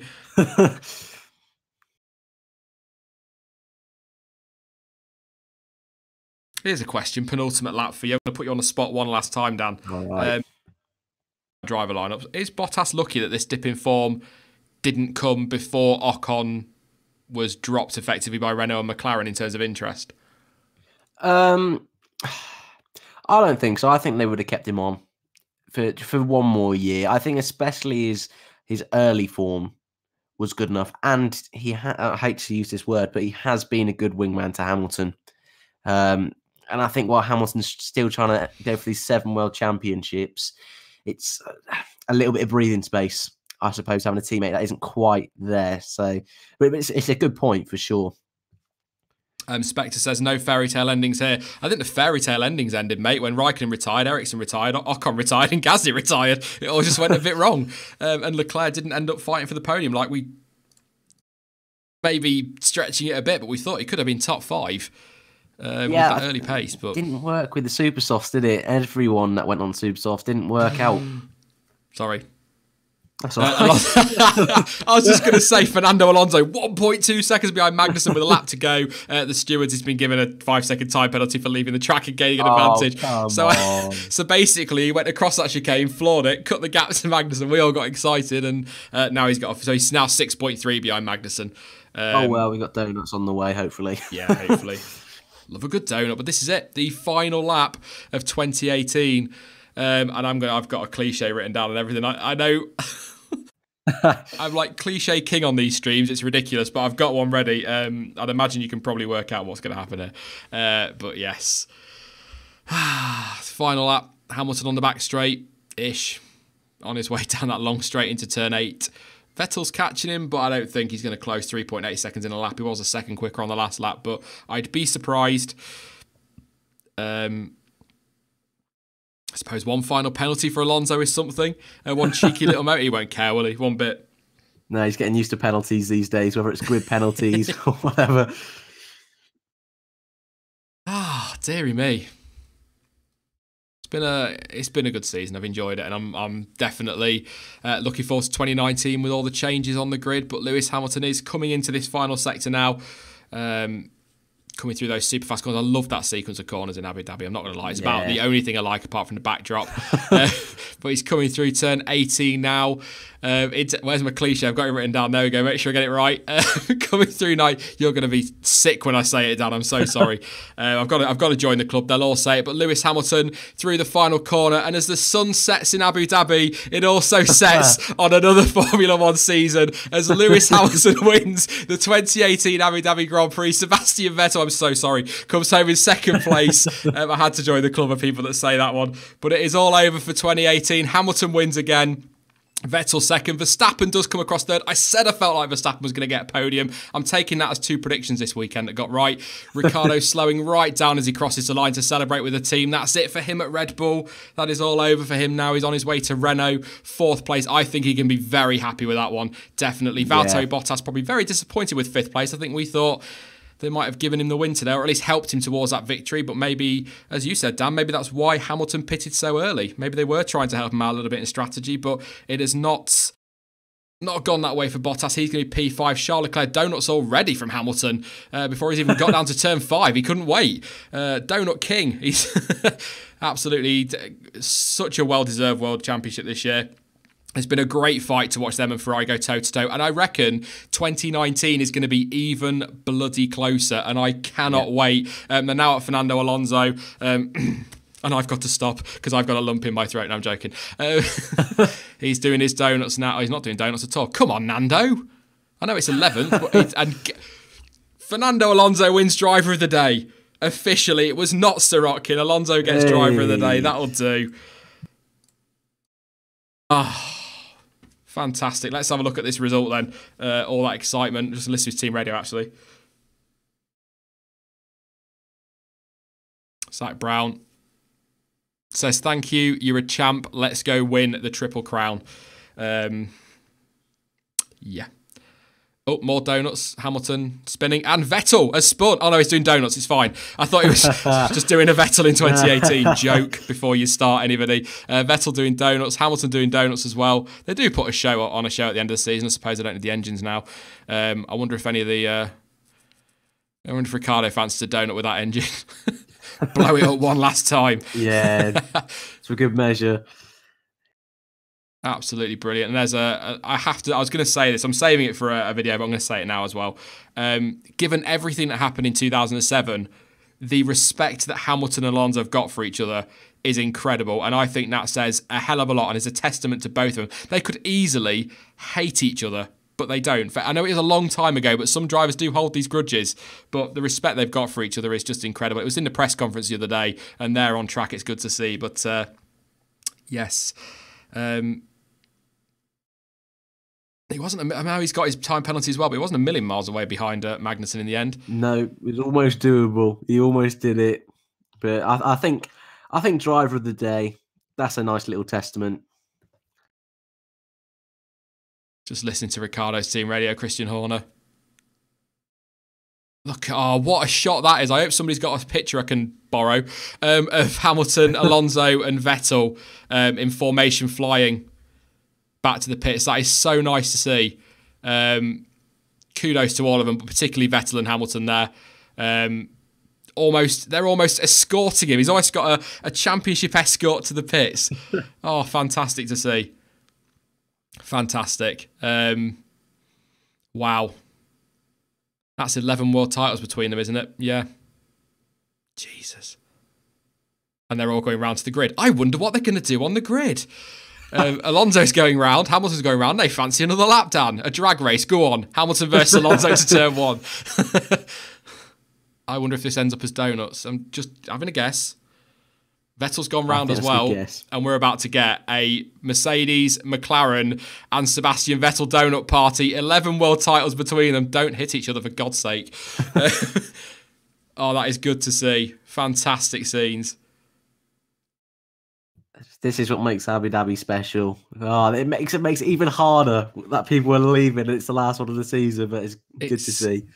For me, this is what makes F1 special in many ways. It gets a lot of stick. It really, really does. But the respect among the drivers is just incredible. Yeah. And to see Alonso around there, a guy that he was such a huge enemy of almost back in 2007 and for a little while afterwards. Vettel there as well, despite the difficult sort of end to the season. He's had good race from Vettel today, to be fair. But I think that's just great to see. Yeah, they don't need the engines. It's emotional. But while you're all enjoying those scenes, I will run through the final race result then before we get to closing down, ready for the post-race stream. It was Lewis Hamilton who won in the end, 2.5 seconds up the road from Sebastian Vettel in second place. Max Verstappen was third. He was 10.1 off the lead in the end, which wasn't too bad actually, given also to 12.7, 10.1 behind Vettel. Ricciardo fourth, Bottas fifth, Sainz was in sixth place. Fantastic drive from him. Charles Leclerc in seventh. I see a good drive from him, but kind of given how he started the race, I expected more, but still pretty decent from him. Sergio Perez in 8th. Romain Grosjean did come back to 9th after a really slow comeback through the field. Not just a dig, I know, but he really was quite slow. I thought he'd come back quicker. Magnussen, despite being well off the pace this weekend, really, compared to his teammate, in 10th. Fernando Alonso in 11th place, did get the purple final middle sector for that race. I don't know if that's his cheeky one, but it's there. Brendan Hartley in 12th place. Solid from him. I know it's still fourth from last, but I mean 12th place behind Fernando Alonso, really decent.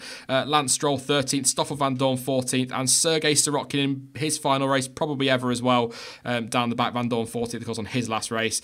And retiring Pierre Gasly before he heads to Red Bull. He had an engine problem. Esteban Ocon, looked like an engine issue as well, certainly mechanical. He's out in his last race for now, hopefully, in F1. Marcus Ericsson, his last race in Formula 1. He retired with mechanical problems. Kimi Raikkonen also had mechanical problems, down in 19th place. And Nico Hulkenberg, big first lap crash with Romain Grosjean, and he retired on that first lap. Ironic, Dan, that given at the start we were talking about how the grid was the grid and there were no penalties, that we had 4 mechanical retirements. Yeah. I mean, I don't remember the last race we had that many retirements, but it was a cracking one, and it's great to see these emotional scenes at the end. It is. It's yeah. Just listen to Vettel. I think Hamilton and Vettel, the respect they've got for each other as well, is just phenomenal. I wonder if they're going to talk to Fernando Alonso, but we are going to leave the stream there, Dan, because I need to get ready for the next one, mate. That's all right, but man. It's been an absolute pleasure, not just today, but I don't know when you started on the F1 Word on the stream. August, just after the summer break. Yeah, just before, it was like the build up to Spa. So yeah, quite a while ago now, I suppose. Yeah, you've come a long way, mate. You've come a long way. Now you do my head in. No. But it's been an absolute pleasure, mate, the second half of the season. And I know that we'll be, hopefully, working together a bit more throughout the winter and then into next season as well. But it's been awesome. And thank you very much for all your help and support since August. I've loved it, mate. And thank you for the opportunity. It has been brilliant. Had a lot of fun. And yeah, hopefully next year and through the winter we can do a bit more. But good luck this afternoon with the debrief. Should go well. Yeah, hopefully it'll all go all right. I think we'll try and keep it nice and chill like we have the watch along. But like I say, it's been, and thanks for this weekend has been brilliant as well. So thank you for everything, mate. And I won't get to talk to you after the stream because I've got to go off and get ready for the next one. But I'm sure, if not before, I'll talk to you hopefully Wednesday. Yeah, fingers crossed. All right. See you later, mate. See you later, right, chat. Mate, cheers. Bye-bye. Yep, thank you very much to Dan for everything. It's been awesome. Like he said there, didn't come along until August, but he's become a good part of the team. We have a good laugh with him. He's the banter boy. So we have a lot of fun with him on that one. So yes, and thank you to all you guys as well for tuning in. I am going to be back. It's not over just yet. I am going to be back with the the cool down room, the post-race stream, whatever it's called this weekend. Back with the post-race stream in about an hour with Chamber and with Jonty, and we'll go everything from the Grand Prix. Quite a bit to talk about for a change in Abu Dhabi, which will be nice. But if you're not going to be around for that one, I'm hoping that quite a few of you will stick around for the winter. But if you are one of those that prefers to just get involved in F1 when F1's on, I will see you for pre-season testing in February. But for those that are sticking around in the winter, I will see you in about an hour for the post-race stream. There will be content then from next week, which will all be winter content. We've got a stream on Wednesday. There'll be a final roundup for the news of the season next Friday. We've then got the big season review live next Sunday, and then it's into the Planet F1 end of season awards, the end of season report. So much to come over the winter, and of course hurtling towards Formula E as well on December 15th. So lots still coming up. It's been a pleasure though to have you all on board for this weekend and for every watch along as well. It's been a good laugh today. I've thoroughly enjoyed it and you've been brilliant, and I hope you've managed to stay sober today given yesterday's drinking game in the qualifying watch along. But I will be back in about an hour. In the meantime, now you can follow me over on social media. Links to Twitter, Instagram, Facebook, and of course to Discord are all in the description down below. But as ever, thank you for watching. I've been Sean. This has been the F1 Word, and until next time, goodbye.